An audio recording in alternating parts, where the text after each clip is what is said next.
ಮೂರನೇ ಮಾದರಿಯ ಪ್ರಶ್ನೆ ಪತ್ರಿಕೆಯ ಒಂದು ಸರಣಿಯಲ್ಲಿದ್ದೀವಿ ನಾವು. ಐ ಥಿಂಕ್ ಸುಮಾರು 100 ಬಹುನಿರೀಕ್ಷಿತವಾದಂಥ ಪ್ರಶ್ನೋತ್ತರಗಳ ಸರಣಿ ಇದು. ನಿಮಗೆಲ್ಲ ಈ ಒಂದು ಸರಣಿಗೆ ಆತ್ಮೀಯವಾದಂಥ ಸ್ವಾಗತ. So PDO, VA, TET, HSTR ಮತ್ತು GPSTR ಪರೀಕ್ಷೆಗಳಿಗೆ ಖಂಡಿತವಾಗ್ಲೂ ಈ ವಿಡಿಯೋದಲ್ಲಿ ನಾವು ಮಾಡ್ತಕ್ಕಂಥ ಒಂದಷ್ಟು ಕ್ವಶನ್ಸ್ ಏನಿದೆ ಎಲ್ಲವೂ ನಿಮಗೆ ಯೂಸ್ಫುಲ್ ಆಗುತ್ತೆ. ಒಳ್ಳೆಯ ಸ್ಕೋರನ್ನು ಗೇನ್ ಮಾಡಲಿಕ್ಕೆ ನಿಮಗೆ ಸೊ ಹೆಲ್ಪ್ ಆಗುತ್ತೆ ಅಂತಕ್ಕಂಥ ಉದ್ದೇಶದಲ್ಲ ಇಟ್ಕೊಂಡು ನಾವು ಈ ವಿಡಿಯೋ ಸರಣಿಯನ್ನು ಆರಂಭ ಮಾಡಿರುವಂಥದ್ದು. ಸೊ ದಯಮಾಡಿ ನಮ್ಮ ಫೇಸ್ಬುಕ್ ಪೇಜನ್ನು ಫಾಲೋ ಮಾಡಿ, ಲಿಂಕ್ ಡಿಸ್ಕ್ರಿಪ್ಷನ್ ಬಾಕ್ಸಲ್ಲಿ ಕೊಟ್ಟಿರ್ತೀವಿ. ಸೊ ಟೈಮನ್ನು ವೇಸ್ಟ್ ಮಾಡೋದು ಬೇಡ. So let's begins from the question number 1, question paper 3 ನೋಡೋಣ ಒಂದು ಕಡೆಯಿಂದ ಏನಿದೆ ಅಂತ. ಈಗ ಕೆಳಗಿನವುಗಳಲ್ಲಿ ಯಾವ ರೈಲು ಅತಿ ಹೆಚ್ಚು ರಾಜ್ಯಗಳ ಮೂಲಕ ಹಾದು ಹೋಗುತ್ತೆ ಅಂತ. ಕೆಳಗಿನವುಗಳಲ್ಲಿ ಯಾವ ರೈಲು ಅಥವಾ ಟ್ರೈನು ಅತಿ ಹೆಚ್ಚು ರಾಜ್ಯಗಳ ಮೂಲಕವಾಗಿ ಹಾದು ಹೋಗುತ್ತೆ ಅಂತ. Himsagar express, GT express, Shatabdi express ಮತ್ತು ಕರ್ನಾಟಕ ಎಕ್ಸ್ಪ್ರೆಸ್ ಅಂತಿದೆ. ಸೊ ಹಿಮಸಾಗರ ಎಕ್ಸ್ಪ್ರೆಸ್ ಅಂತ ಇದೆಯಲ್ಲ ಟ್ರೈನು, ಇಟ್ಸ್ ಎ ಟ್ರೈನ್ ತುಂಬ ಸ್ಟೇಟ್ಗಳ ಮೂಲಕ ಹಾದು ಹೋಗುತ್ತೆ ಅಂತ. ಅಂದರೆ ಅತಿ ಹೆಚ್ಚು ರಾಜ್ಯಗಳ ಮೂಲಕ ಹಾದು ಹೋಗ್ತಕ್ಕಂಥ ಒಂದು ಟ್ರೈನ್ ಇದು ಹಿಮಸಾಗರ ಎಕ್ಸ್ಪ್ರೆಸ್ ಅಂತಕ್ಕಂಥ ಒಂದು ರೈಲ್ ಅದು. ನೆಕ್ಸ್ಟು, ಭಾರತದಲ್ಲಿ ಮೊದಲ ಇಂಗ್ಲೀಷ್ ಪತ್ರಿಕೆ ಆರಂಭ ಮಾಡಿದ್ರು ಯಾರು ಅಂತ. ಭಾರತದಲ್ಲಿ ಮೊದಲ ಇಂಗ್ಲೀಷ್ ಪತ್ರಿಕೆಯನ್ನು ಯಾರು ಆರಂಭ ಮಾಡ್ತಾರೆ? Dadabhai Naoroji, Annie Besant, James Augustus Hicky, Lord William Bentinck ಅಂತ ಇದೆ. ಆಪ್ಷನ್ ಸಿ ಇದೆಯಲ್ಲ, ಜೇಮ್ಸ್ ಅಗಸ್ಟಸ್ ಹಿಕೆ ಅಂತ. It's right answer. As you like it. ನೋಡಿ, ಇದು ಈ ಒಂದು ಪ್ರಶ್ನೆ ಮುಂದೆ ಅಂದರೆ ನಾವು ಪ್ರಿವಿಯಸ್ ಕ್ಲಾಸ್ ಮಾಡಿದ್ವಲ್ಲ ಕ್ವಶನ್ ಪೇಪರ್ಲಿ ಅಲ್ಲಿ ಕೇಳಿರೋದಿಲ್ಲ. ಆ್ಯಸ್ ಯು ಲೈಕ್ ಇಟ್ ಈ ಕೃತಿಯನ್ನು ಯಾರು ರಚನೆ ಮಾಡಿದ್ರು ಅಂತ. ನೋಡಿ ಮತ್ತೆ ರಿಪಿಟೇಷನ್ ಆಗಿದೆ. So George Bernard Shaw, William Shakespeare, Leo Tolstoy, Mulkraj Anand ಅಂತ. ಆ್ಯಸ್ ಯು ಲೈಕ್ ಇಟ್ ಅಂತಕ್ಕಂಥ ಕೃತಿಯನ್ನು ಬರೆದವರು ಯಾರು ಅಥವಾ ಕರೆದ್ರು ಯಾರು ಅಂತ. The right answer is William Shakespeare. As you like it ಅಂತ ಪ್ರಶ್ನೆಯನ್ನು ಎಲ್ಲೇ ನೋಡಿದ್ರೆ ನೀವು ಈ ಒಂದು ಕೃತಿಯ ನೇಮನ್ನು ವಿಲಿಯಂ ಶೇಕ್ಸ್ಪಿಯರ್ ಅಂತ ನೀವು ಆಯ್ಕೆ ಮಾಡ್ಕೊಳ್ಳಿ. ಇಟ್ಸ್ ದ ರೈಟ್ ಆನ್ಸರ್ ಅದು. ನೆಕ್ಸ್ಟು, ಸೊ ಕ್ವಶನ್ ನಂಬರ್ 4 ನೋಡೋಣ ಈಗ. ಸೊ ಏನಿದೆ ಅಂತ. Carry corner, dribble of side ಎಂಬ ಪದಗಳು ಯಾವ ಕ್ರೀಡೆಯಲ್ಲಿ ಬಳಕೆಯಾಗುತ್ತವೆ ಅಂತ. Carry corner, dribble of side ಅಂತಕ್ಕಂಥ ಪದಗಳು ಯಾವ ಕ್ರೀಡೆಯಲ್ಲಿ ಬಳಕೆಯಾಗುತ್ತೆ? ಫುಟ್ಬಾಲ್, ರಗ್ಬಿ, ಟೆನ್ನಿಸ್ ಮತ್ತು ಹಾಕಿ. ನೋಡಿ, ಕ್ಯಾರಿ ಕಾರ್ನರ್, ಟ್ರಿಬಲ್ ಅಂತ. Carry corner, triple of side ಅಂತಕ್ಕಂಥ ವರ್ಡು, ಇವೆರಡು ಪದಗಳು ಸೊ ಯಾವ ಒಂದು ಸ್ಪೋರ್ಟ್ಸಲ್ಲಿ ಇದನ್ನು ಯೂಸ್ ಮಾಡ್ತಾರೆ ಅಂತ. ಸೊ ದ ಆನ್ಸರ್ ಇಸ್ ಹಾಕಿ ಅಂತಿದೆಯಲ್ಲ, ಇಷ್ಟು ರೈಟ್ ಆನ್ಸರ್ ಅದು. Next question number 5, international atomic energy agency. So ಇದರ ಒಂದು ಮಹಾನಿರ್ದೇಶಕರಾಗಿ ಯಾರು ನೇಮಕ ಆಗಿದ್ದಾರೆ? So ಅನಿಬರ್ ಲೆಹರಿ, ಯುಕಿಯೋ ಅಮಾನೋ, Rafale Mariano ಗ್ರೋಸಿ, Sitanshu Kar ಅಂತಿದೆ. ಆಪ್ಷನ್ ಸಿ ಇದೆಯಲ್ಲ, ರಫೇಲ್ ಮಾರಿಯಾನೋ ಗ್ರೋಸಿ ಅಂತ. It's right answer. So next one, Rabindranath Tagore beach ಇರುವುದು ಎಲ್ಲಿ ಅಂತ. It's a very important question ಇದೆ. ಈ ಒಂದು ಪ್ರಶ್ನೆ ಮತ್ತೆ ರಿಪಿಟೇಷನ್ ಆಗಿದೆ. ಸೊ ಪ್ರೀವಿಯಸ್ ಮಾಡೆಲ್ ಕ್ವಶನ್ ಪೇಪರ್ಸಲ್ಲಿ ನಾವು ಪ್ರಶ್ನೋತ್ತರಗಳನ್ನು ಹೇಳಬೇಕಾದ್ರೆ ಹೇಳಿದ್ವಿ. ಆ್ಯಂಡ್ ದಿಸ್ ಕ್ವಶನ್ಸ್ ಎಗೇನ್ ಇಲ್ಲಿ ಬಂದಿದೆ. ಇಲ್ಲಿ ರವೀಂದ್ರನಾಥ ಟ್ಯಾಗೂರ್ ಒಂದು ಬೀಚ್, ಅವ್ರ ಬೀಚ್ ಎಲ್ಲಿದೆ ಅಂತ. ಕಲ್ಕತ್ತಾ, ಹಾಲ್ಡಿಯಾ, ಪಡುಬಿದ್ರಿ ಮತ್ತು ಕಾರವಾರ ಅಂತ. The right answer is option D, Karwar. So next, black forest ಅಂತಕ್ಕಂಥದ್ದು ಒಂದು. ಸೊ ಏನದು ಅಂತ. ಬ್ಲ್ಯಾಕ್ ಫಾರೆಸ್ಟ್ ಅಂತಕ್ಕಂಥದ್ದು ಏನು ಅಂತ. ಅದು ಅರಣ್ಯನೋ, ಜ್ವಾಲಾಮುಖಿನೋ, ಪರ್ವತನೋ ಅಥವಾ ನದಿನೋ ಅಂತ ಇದೆ. ಸೊ ಬ್ಲ್ಯಾಕ್ ಫಾರೆಸ್ಟ್ ಅಂತಕ್ಕಂಥದ್ದು ಅದೊಂದು ಪರ್ವತ ಅದು. ಸೊ ನೆಕ್ಸ್ಟು ಕ್ವಶನ್ ನಂಬರ್ 8 ನೋಡೋಣ ಈಗ.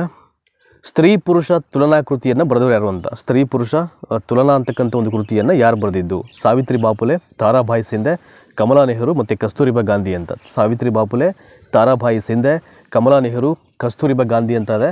The right answer is option B ಇದೆಯಲ್ಲ, ತಾರಾಭಾಯಿ ಸಿಂಧೆ ಅಂತ. ಅದು ಇದಕ್ಕೆ ಸರಿಯಾದಂಥ ಉತ್ತರ ಆಗುತ್ತೆ. Next question number 9, Vande Mataram ಬರೆದವರು ಯಾರು? ಬಂಕಿಮಚಂದ್ರ ಚಟರ್ಜಿ. ಸೊ ಅದೇ ಥರ ವಂದೇ ಮಾತರಂ ಪತ್ರಿಕೆಯನ್ನು ಯಾರು ಬಿಡುಗಡೆ ಮಾಡಿದ್ರು ಅಂತ. ನೋಡಿ, ಇಲ್ಲಿ ನಿಮ್ಗೆ ಈ ರೀತಿಯ ಪ್ರಶ್ನೆಯನ್ನು ಕೇಳ್ತಾರೆ.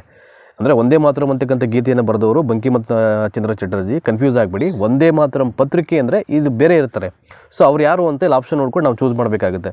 ಸೊ ಅರವಿಂದ ಘೋಷ್, ರಾಜ್ ಬಿಹಾರಿ ಬೋಸ್, ಬಾಲ್ ಗಂಗಾಧರ ತಿಲಕ್, ಲಾಲಾ ಲಜಪತ್ ರಾಯ್ ಅಂತಿದೆ. So the answer is Vande Mataram ಪತ್ರಿಕೆಯನ್ನು ಜಾರಿಗೆ ತಂದಿದ್ದು ಅರವಿಂದ ಘೋಷ್ ಅಂತಕ್ಕಂಥವ್ರು. ಆಯಿತಾ?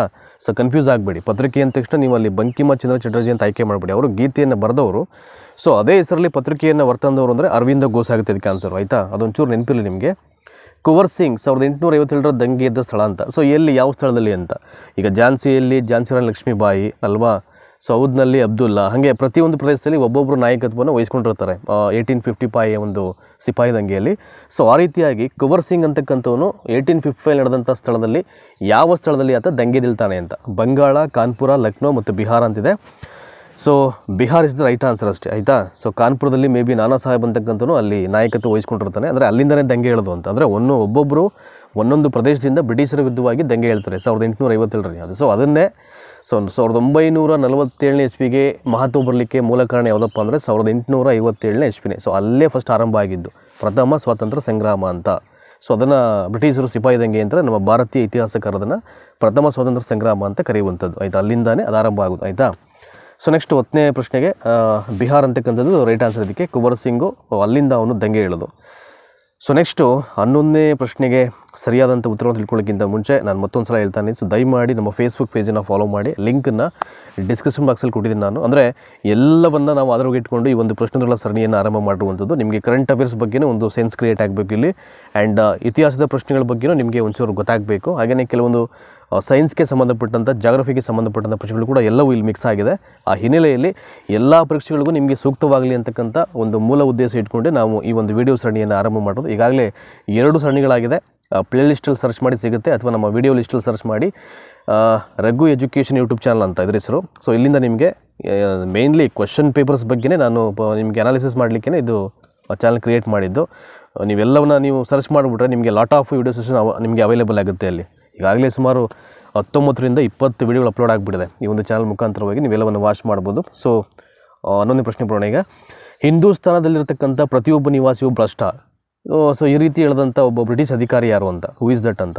ಹಿಂದೂಸ್ತಾನದಲ್ಲಿರ್ತಕ್ಕಂಥ ಪ್ರತಿಯೊಬ್ಬ ನಿವಾಸಿಯು ಭ್ರಷ್ಟ ಅಂತ ಯಾರು ಹೇಳಿದ್ರು ಅಂತ ಒಬ್ಬ ಬ್ರಿಟಿಷ್ ಅಧಿಕಾರಿ ಹೇಳಿದ ಈ ಮಾತನ್ನು. ಆ್ಯಂಡ್ ಹೂ ವಾಸ್ ದಟ್ ಅಂದರೆ Lord Mayo, TB Macaulay, Lord Cornwallis ಮತ್ತು ರಾಬರ್ಟ್ ಕ್ಲೈವ್ ಅಂತ ಇದೆ. So option C Lord Cornwallis ಅಂತ. Option C Lord Cornwallis. Next 12ನೇ ಪ್ರಶ್ನೆ. ಭಾರತೀಯರು ತಮ್ಮ ಸಾರ್ವಭೌಮತ್ವವನ್ನು ಬ್ರಿಟಿಷ್ ರಾಜಸತ್ತೆ ಹೆಸರಿನಲ್ಲಿ ಪಡೆದಿದ್ದಾರೆ ವಿನಃ ಅವರದ್ದೇ ಸ್ವಂತ ಹಕ್ಕಲ್ಲ ಅಂತ. ಭಾರತೀಯರು ತಮ್ಮ ಸಾರ್ವಭೌಮತ್ವವನ್ನು ಬ್ರಿಟಿಷ್ ರಾಜಸತ್ತೆ ಹೆಸರಲ್ಲಿ ಪಡೆದಿದ್ದಾರೆ ವಿನಃ ಅವರದ್ದೇ ಸ್ವಂತ ಹಕ್ಕಲ್ಲ ಎಂದು ಹೇಳುವ ಮೂಲಕ ಭಾರತೀಯರ ರಾಜಕೀಯ ಹಕ್ಕುಗಳನ್ನು ನಿರ್ಣಾಯಕವಾಗಿ ಮೊಟಕುಗೊಳಿಸಿದಂಥ ಕಾಯ್ದೆ ಯಾವುದಪ್ಪ ಅಂತ. ಸೊ ನೋಡಿ, ಇಲ್ಲಿ ಒಂದು ಪಾಯಿಂಟಿನ ಅರ್ಥ ಮಾಡ್ಕೊಳ್ಬೇಕು. ನೋಡಿ, ಇದು ಪ್ರಶ್ನೆಯನ್ನು ಇನ್ನೂ ಸಲ ಓದ್ಕೊಳ್ಳಿ.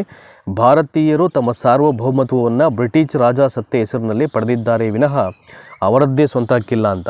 ನೋಡಿ, ಅರ್ಥ ಮಾಡ್ಕೊಳ್ಳಿ. ಅಂದರೆ ಭಾರತೀಯರಿಗೆ ಎಳ್ಳಷ್ಟು ಗೌರವ ಇಲ್ಲದಿರತಕ್ಕಂಥ ಒಂದು ಸ್ಟೇಟ್ಮೆಂಟ್ ಇದು. ಭಾರತೀಯರು ತಮ್ಮ ಸಾರ್ವಭೌಮತ್ವವನ್ನು, ಅವ್ರಿಗಿರ್ತಕ್ಕಂಥ ಅಧಿಕಾರವನ್ನು, ಅವ್ರಿಗಿರ್ತಕ್ಕಂಥ ಒಂದು ಸ್ವತಂತ್ರಿಕೆಯನ್ನು ಬ್ರಿಟಿಷ್ ರಾಜಸತ್ತೆ ಹೆಸರಲ್ಲಿ ಪಡೆದಿದ್ದಾರೆ ಅಂತ. ನಮ್ಮ ಹೆಸರಲ್ಲಿ ಪಡ್ಕೊಂಡಿದ್ದಾರೆ ಹೊರತು ಇದರಲ್ಲಿ ಯಾವುದೇ ರೀತಿ ಅವ್ರದ್ದು ಸ್ವಂತ ಹಕ್ಕಲ್ಲ ಅಂತ ಹೇಳಿರುವಂಥದ್ದು ಇಲ್ಲಿ ಸ್ಟೇಟ್ಮೆಂಟ್ ಇದು.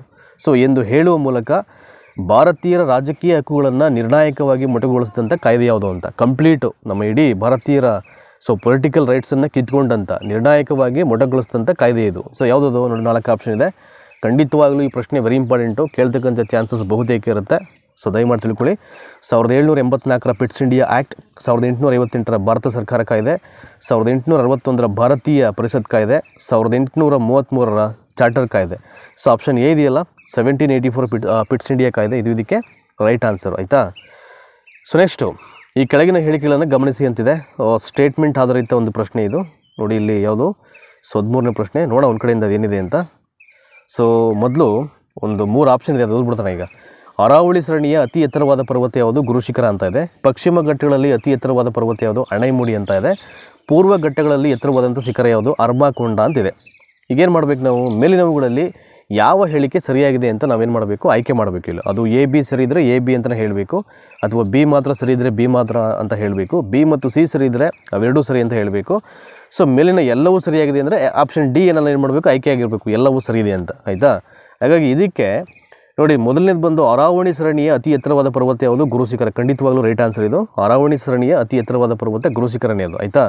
ಇನ್ನು ಪಶ್ಚಿಮ ಘಟ್ಟಗಳಲ್ಲಿ ಅತಿ ಎತ್ತರವಾದ ಪರ್ವತ ಯಾವುದಪ್ಪ ಅಂದರೆ ಅಣೈಮುಡಿ. ನೋಡಿ, ನಿಮಗೆ ಇಲ್ಲಿ 3 ಸ್ಟೇಟ್ಮೆಂಟಲ್ಲಿ 3 ಪ್ರಶ್ನೆಗಳಿಗೆ ಉತ್ತರ ಗೊತ್ತಾಗ್ಬಿಡ್ತು ನಿಮಗೆ. ಈ 3 ಪ್ರಶ್ನೆಯಲ್ಲಿ ಯಾವುದಾದ್ರು ಪ್ರಶ್ನೆಯನ್ನು ಕೇಳ್ಬೋದು. ಆಯಿತಾ? ನೋಡಿ, ಒಂದೇ ಒಂದು ಪ್ರಶ್ನೆಯಲ್ಲಿ 3 ಪ್ರಶ್ನೆಗಳಿಗೆ ನಾವು ಉತ್ತರವನ್ನು ತಿಳ್ಕೊಳ್ತಕ್ಕಂಥ ಒಂದು ಕ್ವಶನ್ಸ್ ಇವೆಲ್ಲ. ಹಾಗಾಗಿ ಈ ರೀತಿಯ ಪ್ರಶ್ನೆಗಳು ಬಂದಾಗ ಸ್ವಲ್ಪ ಒಂದು 2-3 ಸಾರಿ ಅದನ್ನು ಅಭ್ಯಾಸ ಮಾಡಿಕೊಂಡು ನಾವು ತಿಳ್ಕೊಳ್ಬೇಕಾಗುತ್ತೆ. ಪೂರ್ವ ಘಟ್ಟಗಳಲ್ಲಿ ಎತ್ತರವಾದ ಶಿಖರ ಯಾವುದಪ್ಪ ಅಂದರೆ ಅರ್ಮಾಕೊಂಡ. ಸೊ 3 ಸರಿ ಇದೆ. ಹಾಗಾಗಿ ಯಾವುದು ಆಯ್ಕೆ ಮಾಡಬೇಕು ನಾವು? ನೋಡಿ, ಆಪ್ಷನ್ ಡಿ ಇದೆಯಲ್ಲ ಇಲ್ಲಿ, ಮೇಲಿನ ಎಲ್ಲವೂ ಸರಿಯಾಗಿದೆ ಅಂತ, ಅದು ಇದಕ್ಕೆ ರೈಟ್ ಆನ್ಸರು. ಎ ಕೂಡ ಸರಿ ಇದೆ ಹೇಳಿಕೆ, ಬಿ ಕೂಡ ಹೇಳಿಕೆ ಸರಿ ಇದೆ, ಆಮೇಲೆ ಲಾಸ್ಟ್ ಒಂದು ಸಿ ಇದೆಯಲ್ಲ ಹೇಳಿಕೆ, ಅದು ಕೂಡ ಇಲ್ಲಿ ಸರಿಯಾಗಿದೆ. ಅರಾವಳಿ ಸರಣಿಯ ಅತಿ ಎತ್ತರವಾದ ಪರ್ವತ ಯಾವುದಪ್ಪ ಅಂದರೆ ಗುರುಶಿಖರ. ಪಶ್ಚಿಮ ಘಟ್ಟಗಳಲ್ಲಿ ಅತಿ ಎತ್ತರವಾದ ಪರ್ವತ ಯಾವುದಪ್ಪ ಅಂದರೆ ಅಣೈಮುಡಿ. ಪೂರ್ವ ಘಟ್ಟಗಳಲ್ಲಿ ಎತ್ತರವಾದ ಶಿಖರ ಯಾವುದಪ್ಪ ಅಂದರೆ ಇಲ್ಲಿ ಅರ್ಮಾಕೊಂಡ. ಎಲ್ಲವೂ ಕೂಡ ಸರಿ ಇದೆ. So all are right answers ಇಲ್ಲಿ. ಆಯಿತಾ? ಸೊ ಭಾರತದಲ್ಲಿ ಅತಿ ಕಡಿಮೆ ಉಷ್ಣಾಂಶ ದಾಖಲಾಗ್ತಕ್ಕಂಥ ಪ್ರದೇಶ ಯಾವುದು ಅಂತ. ಇಟ್ ಈಸ್ ವೆರಿ ಇಂಪಾರ್ಟೆಂಟ್ ಇದು. ನೋಡಿ, ಇಲ್ಲಿ ಕರ್ನಾಟಕ ಕೇಳಿಲ್ಲ, ಭಾರತ ಅಂತ ಅರ್ಥ ಮಾಡ್ಕೊಳ್ಳಿ. ಕೆಲವರೆಲ್ಲ ಏನು ಮಾಡ್ತಾರೆ, ಸೊ ಭಾರತದಲ್ಲಿ ಇರ್ತಕ್ಕಂಥ ಕಡಿಮೆ ಉಷ್ಣಾಂಶದ ಪ್ರದೇಶಕ್ಕೆ ಕರ್ನಾಟಕದ ಹಾಕ್ಬಿಡ್ತಾರೆ ಆಪ್ಷನ್ ಇದ್ದರೆ, ಇನ್ ಕೇಸ್ ಅದು ಕನ್ಫ್ಯೂಸ್ ಆಗಬೇಡಿ. ಸ್ಟೇಟ್ ಅಂತ ಕೇಳಿದಾಗ ಸ್ಟೇಟಲ್ಲಿ ಯಾವುದು ಅಂತ, ಸೊ ಇಲ್ಲಿ ಕಂಟ್ರಿ ಅಂತ ಕೇಳಿದಾಗ ಕಂಟ್ರಿ ಒಳಗಡೆ ಯಾವುದು ಬರುತ್ತೆ ಅಂತ ನಾವು ಆಯ್ಕೆ ಮಾಡಬೇಕು. ಸೊ ಇನ್ ಇಂಡಿಯಾ ಕಡಿಮೆ ಉಷ್ಣಾಂಶ ದಾಖಲಾಗ್ತಕ್ಕಂಥ ಪ್ರದೇಶ ಯಾವುದು ಅಂತ. ಕಾರ್ಗಿಲ್ಲು, ಡ್ರಾಸು, ಬಾರಾಮುಲ್ಲಾ ಮತ್ತು ಶ್ರೀನಗರ ಅಂತಿದೆ. So Dras is the right ಆನ್ಸರಲ್ಲಿ. ಸೊ ಕಡಿಮೆ ಉಷ್ಣಾಂಶ ಅಂತ ನೀವು ಅರ್ಥ ಮಾಡ್ಕೊಳ್ಬೇಕು. ಇಟ್ಸ್ ಲೈಕ್ ಒಂಥರ ಅದು ಡೆಸರ್ಟ್ ಏರಿಯಾಗಳಿದ್ದಂಗೆ, ಅಂದರೆ ಮಳೆಯ ಪ್ರಮಾಣ ತುಂಬ ಕಡಿಮೆ ಇರುತ್ತೆ. ಸೊ ಮಳೆಯ ಪ್ರಮಾಣ ಅಂತಕ್ಕಂಥದ್ದು ಕಡಿಮೆ ಇದ್ದಾಗ ಉಷ್ಣಾಂಶದ ಪ್ರಮಾಣ ಅಂತಕ್ಕಂಥದ್ದು ಅದರ ತೀವ್ರತೆ ಜಾಸ್ತಿ ಹೆಚ್ಚಾಗಿರುತ್ತೆ. It's a quite natural thinking ಅದು, ಆಯಿತಾ. ಆ ವೇನಲ್ಲಿ ನಾವು ಅರ್ಥ ಮಾಡ್ಕೊಳ್ಬೇಕು. ಸೊ ಡ್ರಾಸ್ ಇದಕ್ಕೆ ಸರಿಯಾದಂಥ ಉತ್ತರ ಆಗುತ್ತೆ. ಭಾರತದಲ್ಲಿ ಅತಿ ಕಡಿಮೆ ಉಷ್ಣಾಂಶ ದಾಖಲಾಗ್ತಕ್ಕಂಥ ಪ್ರದೇಶ ಯಾವುದಪ್ಪ ಅಂದರೆ ಅದು ಡ್ರಾಸ್ ಅಂತ, ಆಯಿತಾ. ಸಾರಿ, ಕಡಿಮೆ ಉಷ್ಣಾಂಶ ಇದು, ಹೆಚ್ಚು ಉಷ್ಣಾಂಶ ಅಲ್ಲ, ಹೆಚ್ಚು ಉಷ್ಣಾಂಶ ಬೇರೆ. ನಾನು ಸ್ವಲ್ಪ ಕನ್ಫ್ಯೂಸ್ ಆದೆ ಆ್ಯಂಡ್ ಸಾರಿ ಫಾರ್ ದಟ್. ಕಡಿಮೆ ಉಷ್ಣಾಂಶ ಆಗ್ತಕ್ಕಂಥ ಪ್ರದೇಶ ಅಂತ ಡ್ರಾಸು ರೈಟ್ ಆನ್ಸರ್ ಇದಕ್ಕೆ. ಸೊ ನೆಕ್ಸ್ಟು ಬೇಸಿಗೆಯಲ್ಲಿ, ಅಂದರೆ 15ನೇ ಪ್ರಶ್ನೆ ಇದೆ ಇಲ್ಲಿ. ಸೊ ಬೇಸಿಗೆಯಲ್ಲಿ ಭಾರತದ ಹಲವೆಡೆ ಪರಿಸರಣ ಮಳೆ ಬೀಳುತ್ತದೆ ಅಂತ ನೋಡಿ. ಇದು ವೆರಿ ಇಂಪಾರ್ಟೆಂಟ್ ಇದು. ಈವನ್ ಸಮ್ಮರಲ್ಲೂ ಕೂಡ ಕೆಲವೊಂದು ಕಡೆ ನಮ್ಮ ಇಂಡಿಯಾದಲ್ಲಿ ಮಳೆಗಳು ಬೀಳುತ್ತೆ. ಆ ಮಳೆಗಳಿಗೆ ಒಂದೊಂದು ನೇಮ್ ಬರುತ್ತೆ ಈಗ ನಿಮಗೆ, ಆಯಿತಾ. ಸೊ ಐ ಥಿಂಕ್ ಯು ಪಿಯಲ್ಲಿ ಒಂದು ಹೆಸರು ಬರುತ್ತೆ, ನಮ್ಮ ಕರ್ನಾಟಕದಲ್ಲಿ ಒಂದು ಹೆಸರು ಬರುತ್ತೆ, ಕೇರಳದಲ್ಲಿ ಅದಕ್ಕೆ ಮತ್ತೊಂದು ಹೆಸರು ಬರುತ್ತೆ. ಅಂದರೆ ಬೇಸಿಗೆಯಲ್ಲಿ ಹುಯ್ತಕ್ಕಂಥ ಮಳೆಗೆ ಒಂದೊಂದು ರೀತಿಯ ನೇಮ್ಸ್ ಇರುತ್ತೆ. ಸೊ ಬೇಸಿಗೆಯಲ್ಲಿ ಭಾರತದ ಹಲವು ಕಡೆ ಪರಿಸರಣ ಮಳೆ ಬೀಳುತ್ತೆ. ಇದನ್ನು ಬೇರೆ ಬೇರೆ ಸ್ಥಳೀಯ ಹೆಸರುಗಳಿಂದ ಕರೆಯುತ್ತಿದ್ದು ಕೆಳಗಿನವುಗಳಲ್ಲಿ ಸರಿಯಾದ ಜೋಡಿಯನ್ನು ಆಯ್ಕೆ ಮಾಡಿ ಅಂತ. ಸೊ ಯಾವ ಮಳೆಗೆ ಯಾವ ಹೆಸರು ಸೂಕ್ತ ಆಗುತ್ತೆ ಅಂತ, ಸಮ್ಮರಲ್ಲಿ ಬೀಳ್ತಕ್ಕಂಥ ಒಂದು ಮಳೆಗೆ. ಪಶ್ಚಿಮ ಬಂಗಾಳ ಕಾಲಬೈಶಾಖಿ, ಆಂಧ್ರ ಪ್ರದೇಶ್ ಮಾವಿನ ಹೊಯ್ಲು, ಉತ್ತರ ಪ್ರದೇಶ್ ಆ್ಯಂಡೀಸ್ ಅಂತ ಇದೆ ಇಲ್ಲಿ. ಸೊ ಈ ಮೂರಲ್ಲಿ ಏನು ಮಾಡಬೇಕು, ಇಲ್ಲಿ ಒಂದಷ್ಟು ಹೇಳಿಕೆ ಕೊಟ್ಟಿದ್ದಾರೆ. ಸೊ 1 ಮತ್ತು 2 ಸರಿನೋ, ಅಥವಾ ಮೇಲಿನ ಎಲ್ಲವೂ ಸರಿ ಇದೆಯೋ, ಅಥವಾ 2 ಮತ್ತು 3 ಸರಿನೋ, ಅಥವಾ 1 ಮತ್ತು 3 ಸರಿನೋ ಅಂತ ನೋಡಬೇಕು ಇಲ್ಲಿ. ಫಸ್ಟ್ ಹೇಳ್ಬಿಡ್ತೀನಿ ಆನ್ಸರ್ನ. ಆಪ್ಷನ್ ಡಿ ಇದೆಯಲ್ಲ, ಸೊ 1 ಮತ್ತು 3 ಸರಿಯಾಗಿದೆ. ಪಶ್ಚಿಮ ಬಂಗಾಳದಲ್ಲಿ ಬೀಳ್ತಕ್ಕಂಥ ಮಳೆಗೆ, ಅಂದರೆ ಬೇಸಿಗೆಯಲ್ಲೂ ಕೂಡ ಒಂದು ಮಳೆ ಆಗುತ್ತೆ, ಅದನ್ನು ಪರಿಸರಣ ಮಳೆ ಅಂತಾರೆ. ಆ ಒಂದು ಪರಿಸರಣ ಮಳೆಗೆ ಸೊ ಒಂದೊಂದು ರಾಜ್ಯದಲ್ಲಿ ಐ ಥಿಂಕ್ ಒಂದೊಂದು ನೇಮ್ ಇರೋದಕ್ಕೆ ಅದಕ್ಕೆ. ಫಾರ್ ಎಕ್ಸಾಂಪಲ್, ಈಗ ಪಶ್ಚಿಮ ಬಂಗಾಳದಲ್ಲಿ ಬೀಳ್ತಕ್ಕಂಥ ಮಳೆಯನ್ನು ಕಾಲಬೈಶಾಖಿ ಅಂತ ಕರೀತಾರೆ. ಸೊ ಆಂಧ್ರ ಪ್ರದೇಶದಲ್ಲಿ ಬೀಳ್ತಕ್ಕಂಥ ಮಳೆಗೆ ಮಾವಿನ ಹೊಯ್ಲು ತಪ್ಪಾದ ಆನ್ಸರ್, ಅದು ಮಾವಿನ ಹೊಯ್ಲು ಅಂತ ಕರೆಯೋದಕ್ಕೆ. ಇನ್ನು ಉತ್ತರ ಪ್ರದೇಶದಲ್ಲಿ ಬೀಳ್ತಕ್ಕಂಥ ಮಳೆಗೆ ಆ್ಯಂಡೀಸ್ ಅಂತ ಹೇಳ್ತಾರೆ, ಅಥವಾ ಆ್ಯಂತೀಶು ಹ್ಯಾಂಡೀಸ್ ಅಂತ ಹೇಳ್ತಾರೆ. ಹಾಗಾಗಿ 1 ಮತ್ತು 3 ಇದೆಯಲ್ಲ, ಇದು ಸರಿಯಾದಂಥ ಉತ್ತರ ಆಗುತ್ತೆ. ಸೊ ನೆಕ್ಸ್ಟು 16ನೇ ಪ್ರಶ್ನೆ ಬರೋಣ ಈಗ. Question number 16. ರಿಹಾಂದ್ ಅಂತ, ರಿಹಾಂದ್ ವಿವಿಧೋದ್ದೇಶ ನದಿ ಕಣಿವೆ ಯೋಜನೆಯು ಯಾವ ರಾಜ್ಯದಲ್ಲಿದೆ? ರಿಹಾಂದ್ ಅಂತಕ್ಕಂಥ ಒಂದು ವಿವಿಧೋದ್ದೇಶ ನದಿ ಕಣಿವೆ ಯೋಜನೆ ಯಾವ ಸ್ಟೇಟಲ್ಲಿ ಬರುತ್ತೆ ಅಂದರೆ ಕೇರಳ, ಆಂಧ್ರ ಪ್ರದೇಶ, ಒಡಿಸ್ಸಾ, ಉತ್ತರ ಪ್ರದೇಶ ಅಂತಿದೆ. ಆಪ್ಷನ್ ಡಿ ಇದೆಯಲ್ಲ, ಉತ್ತರ ಪ್ರದೇಶ ಅಂತ, ಇದು ಇದಕ್ಕೆ ಸರಿಯಾದಂಥ ಉತ್ತರ ಆಗುತ್ತೆ. ನೆಕ್ಸ್ಟು 17. ತುಂಗಭದ್ರಾ ನದಿ ಯೋಜನೆಗೆ ಅಣೆಕಟ್ಟನ್ನು ಎಲ್ಲಿ ನಿರ್ಮಿಸಲಾಗಿದೆ ಅಂತ. ತುಂಗಭದ್ರಾ ನದಿ ಯೋಜನೆಗೆ ಅಣೆಕಟ್ಟನ್ನು ಎಲ್ಲಿ ನಿರ್ಮಾಣ ಮಾಡಲಾಗಿದೆ? So Almatti, Mallapuram, Hospet, Bhadravati. Almatti, Mallapuram, Hospet, Bhadravati. Option B ಇದೆಯಲ್ಲ, ಇದು ಇದಕ್ಕೆ ರೈಟ್ ಆನ್ಸರ್ ಆಗುತ್ತೆ, ಮಲ್ಲಾಪುರಂ. ಸೊ ನೆಕ್ಸ್ಟು ಕೆಳಗಿನವುಗಳಲ್ಲಿ ಯಾವ 2 ಜಿಲ್ಲೆಗಳ ಜೊತೆ ಕರ್ನಾಟಕದಲ್ಲಿನ ಉಷ್ಣ ವಿದ್ಯುತ್ ಸ್ಥಾವರಗಳ ಸರಿಯಾದ ನೆಲೆಯನ್ನು ತೋರಿಸುತ್ತೆ ಅಂತ. ಕೆಳಗಿನವುಗಳಲ್ಲಿ ಯಾವ 2 ಜಿಲ್ಲೆಗಳ ಜೊತೆಗೆ ಕರ್ನಾಟಕದಲ್ಲಿನ ಉಷ್ಣ ವಿದ್ಯುತ್ ಸ್ಥಾವರಗಳ ಸರಿಯಾದ ನೆಲೆಯನ್ನು ತೋರಿಸುತ್ತದೆ? ಅಂದರೆ ವಿದ್ಯುತ್ ಸ್ಥಾವರಗಳ ಸರಿಯಾದ ಜೋಡಣೆ ಅಂತ ಯಾವುದು ಕರೆಕ್ಟ್ ಇದೆ ಅಂತ ನಾವು ಆಯ್ಕೆ ಮಾಡಬೇಕು 4ರಲ್ಲಿ. ಸೊ ಮೊದಲನೇದು ರಾಯಚೂರು ಮತ್ತು ಉಡುಪಿ, ಉಡುಪಿ ಮತ್ತು ಮಂಡ್ಯ, ರಾಯಚೂರು ಮತ್ತು ಶಿವಮೊಗ್ಗ, ಉಡುಪಿ ಮತ್ತು ಶಿವಮೊಗ್ಗ ಅಂತಿದೆ. ಸೊ ಆಪ್ಷನ್ ಎ ಇದೆಯಲ್ಲ, ಸೊ ರಾಯಚೂರು ಮತ್ತು ಉಡುಪಿ ಇದಕ್ಕೆ ಸರಿಯಾದಂಥ ಉತ್ತರ ಆಗುತ್ತೆ. ನೆಕ್ಸ್ಟ್ 19ನೇದು. ಸಂದುಗಳಲ್ಲಿ ಯಾವ ಆಮ್ಲ ಶೇಖರಣೆಗೊಳ್ಳುವುದರಿಂದ ಗೌಟ್ ಕಾಯಿಲೆ ಬರುತ್ತೆ? ಗೌಟ್ ಅಂದರೆ ಏನು? ಸಂಧಿವಾತ ಅಂತ. ಸಂದುಗಳಲ್ಲಿ ಯಾವ ಆಮ್ಲ ಶೇಖರಣೆಗೊಳ್ಳುವುದರಿಂದ ಸೊ ಗೌಟ್ ಅಂತಕ್ಕಂಥ ಒಂದು ಕಾಯಿಲೆ ಬರುತ್ತೆ, ಸಂಧಿವಾತ ಅಂತಕ್ಕಂಥ ಒಂದು ರೋಗ ಬರುತ್ತೆ ಅಂತ. ಸೊ ಲ್ಯಾಕ್ಟಿಕ್ ಆಮ್ಲ, ಆಕ್ಸಾಲಿಕ್ ಆಮ್ಲ, ಆಸಿಟಿಕ್ ಆಮ್ಲ ಮತ್ತು ಯೂರಿಕ್ ಆಮ್ಲ ಅಂತಿದೆ. ಸೊ ಆಪ್ಷನ್ ಡಿ ಇದೆಯಲ್ಲ, ಯೂರಿಕ್ ಆಮ್ಲ ಅಂತ, ಇದು ಇದಕ್ಕೆ ರೈಟ್ ಆನ್ಸರ್ ಆಗುತ್ತೆ. ಸೊ ನೆಕ್ಸ್ಟ್ 20ನೇದು. ತುಕ್ಕು ಹಿಡಿಯುವುದರಿಂದ ಕಬ್ಬಿಣದ ತೂಕವು ಏನಾಗುತ್ತೆ ಅಂತ. ತುಕ್ಕು ಹಿಡಿಯುವುದರಿಂದ ಕಬ್ಬಿಣದ ತೂಕವು ಏನಾಗುತ್ತದೆ? ಕಡಿಮೆ ಆಗುತ್ತದೆ, ಹೆಚ್ಚಾಗುತ್ತದೆ, ನಿಖರವಾಗಿಲ್ಲ, ಸಮಾನವಾಗಿ ಉಳಿಯುತ್ತದೆ ಅಂತ ಇದೆ. ಸೊ ತುಕ್ಕು ಇಡುವುದರಿಂದ ಕಬ್ಬಿಣದ ತೂಕ ಏನಾಗುತ್ತೆ? ಖಂಡಿತವಾಗ್ಲೂ ಹೆಚ್ಚಾಗುತ್ತೆ. ಒಂದು ಕಾಮನ್ ಸೆನ್ಸ್ ಒಂದು ಕ್ವಶನ್ ಇದು. ಐ ಥಿಂಕ್ ಖಂಡಿತವಾಗ್ಲೂ ಅದರ ವೆಯ್ಟ್ ಇನ್ಕ್ರೀಸ್ ಆಗುತ್ತೆ ತುಕ್ಕು ಇಡುವುದರಿಂದ. ಸೊ ಆಪ್ಷನ್ ಬಿ ಹೆಚ್ಚಾಗುತ್ತದೆ ಸರಿಯಾದ ಆನ್ಸರ್ ಇದಕ್ಕೆ. ಸೊ ನೆಕ್ಸ್ಟು 21ನೇ ಪ್ರಶ್ನೆ ಈಗ. ಸೌರ ವಿಕಿರಣಗಳ ಅಳತೆ ಮಾಡಲು ಬಳಸ್ತಕ್ಕಂಥ ಉಪಕರಣ ಅಥವಾ ಸಾಧನ ಯಾವುದು ಅಂತ. ಸೌರ ವಿಕಿರಣಗಳ ಅಳತೆ ಮಾಡಲಿಕ್ಕೆ ಬಳಸ್ತಕ್ಕಂಥ ಉಪಕರಣ ಅಥವಾ ಸಾಧನ ಯಾವುದಪ್ಪ ಅಂದರೆ ಪೈಕನೋಮೀಟರ್, ಪೈರೋಮೀಟರ್, ರೇಡಿಯೋ ಮೈಕ್ರೋಮೀಟರ್ ಮತ್ತು ಗೈರೋಸ್ಕೋಪ್ ಅಂತ ಇದೆ. So in question number 21 the answer is option A ಇದೆಯಲ್ಲ, ಪೈಕನೋಮೀಟರ್ ಅಂತ, ಅದು ಇದಕ್ಕೆ ಸರಿಯಾದಂಥ ಉತ್ತರ ಆಗುತ್ತೆ. ನೆಕ್ಸ್ಟು ಅಂತಾರಾಷ್ಟ್ರೀಯ ಮಾದಕ ವ್ಯಸನ ವಿರೋಧಿ ದಿನ ಅಂತ. ಅಂತಾರಾಷ್ಟ್ರೀಯ ಮಾದಕ ವ್ಯಸನ ವಿರೋಧಿ ದಿನ ಅಂತ ನಾವು ಯಾವಾಗ ಸೆಲೆಬ್ರೇಟ್ ಮಾಡ್ತೀವಿ? ಜುಲೈ 26, ಜೂನ್ 26, ಆಗಸ್ಟ್ 26 ಮತ್ತು ಆಗಸ್ಟ್ 16 ಅಂತ ಇದೆ. ಸೊ ಆಪ್ಷನ್ ಬಿ ಇದೆಯಲ್ಲ, ಜೂನ್ 26 ಅಂತ, ಅದು ಇದು ಸರಿಯಾದಂಥ ಉತ್ತರ ಆಗುತ್ತೆ. ಸೊ ನೆಕ್ಸ್ಟು ರಂಗಯ್ಯನದುರ್ಗ ಕೊಂಡುಕುದಿ ವನ್ಯಧಾಮ ಇರತಕ್ಕಂಥ ಜಿಲ್ಲೆ ಯಾವುದು ಅಂತ. It is very important. Rangayyanadurga ಕೊಂಡುಕುಡಿ ವನ್ಯಧಾಮ ಇರತಕ್ಕಂಥ ಒಂದು ಜಿಲ್ಲೆ ಯಾವುದು ಅಂತ ಕೇಳಿದ್ದಾರೆ ಇಲ್ಲಿ. ಸೊ ಚಿತ್ರದುರ್ಗ, ದಾವಣಗೆರೆ, ಮೈಸೂರು ಮತ್ತು ಚಾಮರಾಜನಗರ ಅಂತಿದೆ. ಸೊ ಆನ್ಸರ್ ಬಿ ಇದೆಯಲ್ಲ, ದಾವಣಗೆರೆ ಅಂತ, ಅದು ಇದಕ್ಕೆ ರೈಟ್ ಆನ್ಸರ್ ಆಗುತ್ತೆ. ಸೊ ನೆಕ್ಸ್ಟು ಜೀವಕೋಶಗಳ ಹಾಗೂ ಜೀವಾಂಶ ಅಂಗಾಂಶಗಳ ಅಕಾಲಿಕ ಸಾವಿಗೆ ಸರಿಯಾದ ಹೆಸರೇನು ಅಂತ. ಜೀವಕೋಶಗಳ ಹಾಗೂ ಜೀವಾಂಶ ಅಂಗಾಂಶಗಳ ಅಕಾಲಿಕ ಸಾವಿಗೆ ಸರಿಯಾದ ಹೆಸರೇನು? ಸೊ ಜೀವಕೋಶಗಳ ಅಕಾಲಿಕ ಸಾವಾಗುತ್ತಲ್ಲ ಅದಕ್ಕೆ ಏನಂತ ಕರಿತೀವಿ ಅಂತ. ನ್ಯೂಟ್ರೋಫಿಲಿಯಾ, ನೆಕ್ರೋಸಿಸ್, ನಯೋಪ್ಲಾಸಿಯಾ ಮತ್ತು ನೆಪ್ರೋಸಿಸ್ ಅಂತ ಇದೆ. ಸೊ ಆಪ್ಷನ್ ಬಿ ಇದೆಯಲ್ಲ ನೆಕ್ರೋಸಿಸ್ ಅಂತ, ಇದು ರೈಟ್ ಆನ್ಸರ್ ಆಗುತ್ತೆ. ಸೊ ನೆಕ್ಸ್ಟು 25ನೇ ಪ್ರಶ್ನೆ ನೋಡೋಣ. Question number 25. ಭ್ರಾಂತಿ ಅಥವಾ ಮರೀಚಿಕೆ ಕಾರಣ ಏನು ಅಂತ. ಭ್ರಾಂತಿ ಅಥವಾ ಮರೀಚಿಕೆ ಕಾರಣವೇನು? ಬೆಳಕಿನ ವ್ಯತೀಕರಣ, ಬೆಳಕಿನ ವಿವರ್ತನೆ, ಬೆಳಕಿನ ಸಮಗ್ರ ಆಂತರಿಕ ವಕ್ರೀಕರಣ, ಬೆಳಕಿನ ಧ್ರುವೀಕರಣ ಅಂತ. ಬೆಳಕಿನ ವ್ಯತೀಕರಣ, ಬೆಳಕಿನ ವಿವರ್ತನೆ, ಬೆಳಕಿನ ಸಮಗ್ರ ಆಂತರಿಕ ವಕ್ರೀಕರಣ, ಬೆಳಕಿನ ಧ್ರುವೀಕರಣ ಅಂತ. ಸೊ ಆಪ್ಷನ್ ಸಿ ಇದೆಯಲ್ಲ, ಸೊ ಬೆಳಕಿನ ಸಮಗ್ರ ಆಂತರಿಕ ವಕ್ರೀಕರಣ ಅಂತ, ಅದು ಇದಕ್ಕೆ ಸರಿಯಾದಂಥ ಉತ್ತರ ಆಗುತ್ತೆ. ಸೊ 26ನೇದು, ಮಾತೃ ಕೈಗಾರಿಕೆ ಎಂದು ಯಾವ ಕೈಗಾರಿಕೆಯನ್ನು ಕರೆಯುತ್ತಾರೆ? ಮಾತೃ ಕೈಗಾರಿಕೆ ಎಂದು ಯಾವ ಕೈಗಾರಿಕೆಯನ್ನು ಕರೆಯುತ್ತಾರೆ? ಕಲ್ಲಿದ್ದಲು ಕೈಗಾರಿಕೆ, ಉತ್ಪಾದನಾ ಕೈಗಾರಿಕೆ, ಎಲೆಕ್ಟ್ರಾನಿಕ್ಸ್ ಕೈಗಾರಿಕೆ, ಕಬ್ಬಿಣ ಕೈಗಾರಿಕೆ ಅಂತ. ಕಲ್ಲಿದ್ದಲು ಕೈಗಾರಿಕೆ, ಆಹಾರ ಉತ್ಪಾದನಾ ಕೈಗಾರಿಕೆಗಳು, ಎಲೆಕ್ಟ್ರಾನಿಕ್ಸ್ ಕೈಗಾರಿಕೆ. ಆಪ್ಷನ್ ಡಿ ಬಂದು ಕಬ್ಬಿಣ ಕೈಗಾರಿಕೆ. ಸೊ ಸರಿಯಾದಂಥ ಆನ್ಸರ್ ಬಂದಿದ್ದಕ್ಕೆ ಆಪ್ಷನ್ ಡಿ ಕಬ್ಬಿಣ ಕೈಗಾರಿಕೆ ರೈಟ್ ಆನ್ಸರು. ಸೊ ನೆಕ್ಸ್ಟು 27ನೇ ಪ್ರಶ್ನೆ ಬರೋಣ ಈಗ. ಕ್ವಶನ್ ನಂಬರ್ 27 ಈಗ. ಸೊ ಯಾವ ಒಂದು ವೇದವು ಮಾಂತ್ರಿಕ ಯಂತ್ರಗಳ ಬಗ್ಗೆ ಹೇಳುತ್ತೆ ಅಂತ. ನೋಡಿ, ಇದು ಐತಿಹಾಸಿಕ ಪ್ರಶ್ನೆಗಳು ಬಂತಿದೆ ವೇದಗಳ ಕಾಲಕ್ಕೆ. ಈಗ ಯಾವ ಒಂದು ವೇದ ಮಾಂತ್ರಿಕ ಯಂತ್ರಗಳ ಬಗ್ಗೆ ಹೇಳುತ್ತೆ? ಋಗ್ವೇದ, ಯಜುರ್ವೇದ, ಅಥರ್ವವೇದ ಮತ್ತು ಸಾಮವೇದ ಅಂತ. ಅತ್ಯಂತ ಹಳೆಯ ವೇದ ಅಂದರೆ ಋಗ್ವೇದ ಬರುತ್ತೆ. ಸೊ ಇಲ್ಲಿ ಮಾಂತ್ರಿಕ ಯಂತ್ರಗಳ ಬಗ್ಗೆ ಹೇಳ್ತಕ್ಕಂಥ ವೇದ ಯಾವುದಪ್ಪ ಅಂದರೆ ಈ 4 ವೇದಗಳಲ್ಲಿ ಅಥರ್ವ ವೇದ ಅಂತಿದೆಯಲ್ಲ, option C it's the right answer ಇದಕ್ಕೆ. ಸೊ ಪಾಲಿಮೆಟಾಲಿಕ್ ನೋಡಿವುಲ್ಲ, PM ಏನಂತಾರದನ್ನು ಪಾಲಿಮೆಟಾಲಿಕ್ ನೋಡಿವುಲ್ಲ ಅಂತ. ಸೊ ಇಲ್ಲಿ ಪ್ರಧಾನವಾಗಿ ಒಳಗೊಂಡಿರ್ತಕ್ಕಂಥ ಲೋಹ ಯಾವುದು ಅಂತ. ಪಾಲಿಮೆಟಾಲಿಕ್ ನೋಡಿವುಲ್ಲದಲ್ಲಿ ಸೊ ಪ್ರಧಾನವಾಗಿ ಒಳಗೊಂಡಿರ್ತಕ್ಕಂಥ ಲೋಹ ಯಾವುದು ಅಂತ ಇದೆ. ಕ್ಯಾಲ್ಸಿಯಂ, ಮೆಗ್ನೀಷಿಯಂ, ತಾಮ್ರ ಮತ್ತು ಮ್ಯಾಂಗನೀಸು. ಕ್ಯಾಲ್ಸಿಯಂ, ಮೆಗ್ನೀಷಿಯಂ, ತಾಮ್ರ ಮತ್ತು ಸೊ ಮ್ಯಾಂಗನೀಸು ಸರಿಯಾದಂಥ ಇಲ್ಲಿ ಆನ್ಸರ್ ಆಗುತ್ತೆ. 28ನೇದಕ್ಕೆ ಆಪ್ಷನ್ ಡಿ. 29, ಕಾರಾಕೋರಂ ಹೆದ್ದಾರಿಯು ಯಾವ 2 ದೇಶಗಳನ್ನು ಸಂಪರ್ಕ ಮಾಡುತ್ತೆ ಅಂತ. ಕಾರಾಕೋರಂ ಹೆದ್ದಾರಿಯು ಯಾವ 2 ದೇಶಗಳನ್ನು ಸಂಪರ್ಕಿಸುತ್ತದೆ? Bharat Nepal, China Bharat, China Pakistan, Bharat Afghanistan. ನೋಡಿ ಇಷ್ಟು ಆಪ್ಷನ್ ಇದೆ ಇಲ್ಲಿ. ಸೊ ಕಾರಾಕೋರಂ ಅಂತಕ್ಕಂಥ ಹೆದ್ದಾರಿ ಚೀನಾ ಮತ್ತು ಪಾಕಿಸ್ತಾನ ದೇಶವನ್ನು ಸಂಪರ್ಕ ಮಾಡುತ್ತೆ ಅಂತ. So next let's go forward the question number 30. Quick ಆಗೋಣ ಈಗ. ಸೊ ಬ್ರಿಟಿಷ್ ಆಡಳಿತದಲ್ಲಿ ಜಾಂಬಿಯಾ ಮತ್ತು ಜಿಂಬಾಬ್ವೆಗಳನ್ನು ಯಾವ ಹೆಸರಿನಿಂದ ಕರೆಯುತ್ತಿದ್ದರು ಅಂತ. ನೈಋತ್ಯ ಆಫ್ರಿಕಾ, ರುಡೇಷಿಯಾ, ತಾಂಜಾನಿಯಾ ಮತ್ತು ನ್ಯೂಜಿಲ್ಯಾಂಡ್ ಅಂತ ಇದೆ. ಸೊ ರುಡೇಷಿಯಾ ಅಂತ ಒಂದು ಬ್ರಿಟಿಷ್ ಅಡ್ಮಿನಿಸ್ಟ್ರೇಷನ್ ಟೈಮಲ್ಲಿ ಜಾಂಬಿಯಾ ಮತ್ತು ಜಿಂಬಾಬ್ವೆಗಳನ್ನು ಅವ್ರು ಕರೀತಾ ಇದ್ರು, ರುಡೇಷಿಯಾ ಅಂತ. ಸೊ 31ನೇದು, ಓಮನ್ ಕೊಲ್ಲಿ ಮತ್ತು ಪರ್ಷಿಯನ್ ಕೊಲ್ಲಿಯನ್ನು ಸೇರಿಸ್ತಕ್ಕಂಥ ಜಲಸಂಧಿ ಯಾವುದು ಅಂತ. ಓಮನ್ ಕೊಲ್ಲಿ ಮತ್ತು ಪರ್ಷಿಯನ್ ಕೊಲ್ಲಿಯನ್ನು ಸೇರಿಸ್ತಕ್ಕಂಥ ಜಲಸಂಧಿ ಬಾಬ್ ಎ ಮಂಜೇಬ್ ಜಲಸಂಧಿ, ವರ್ಮಸ್ ಜಲಸಂಧಿ, ಡೇವಿಸ್ ಜಲಸಂಧಿ ಮತ್ತು ಮೆಸ್ಸಿನ್ ಜಲಸಂಧಿ ಅಂತ ಇದೆ.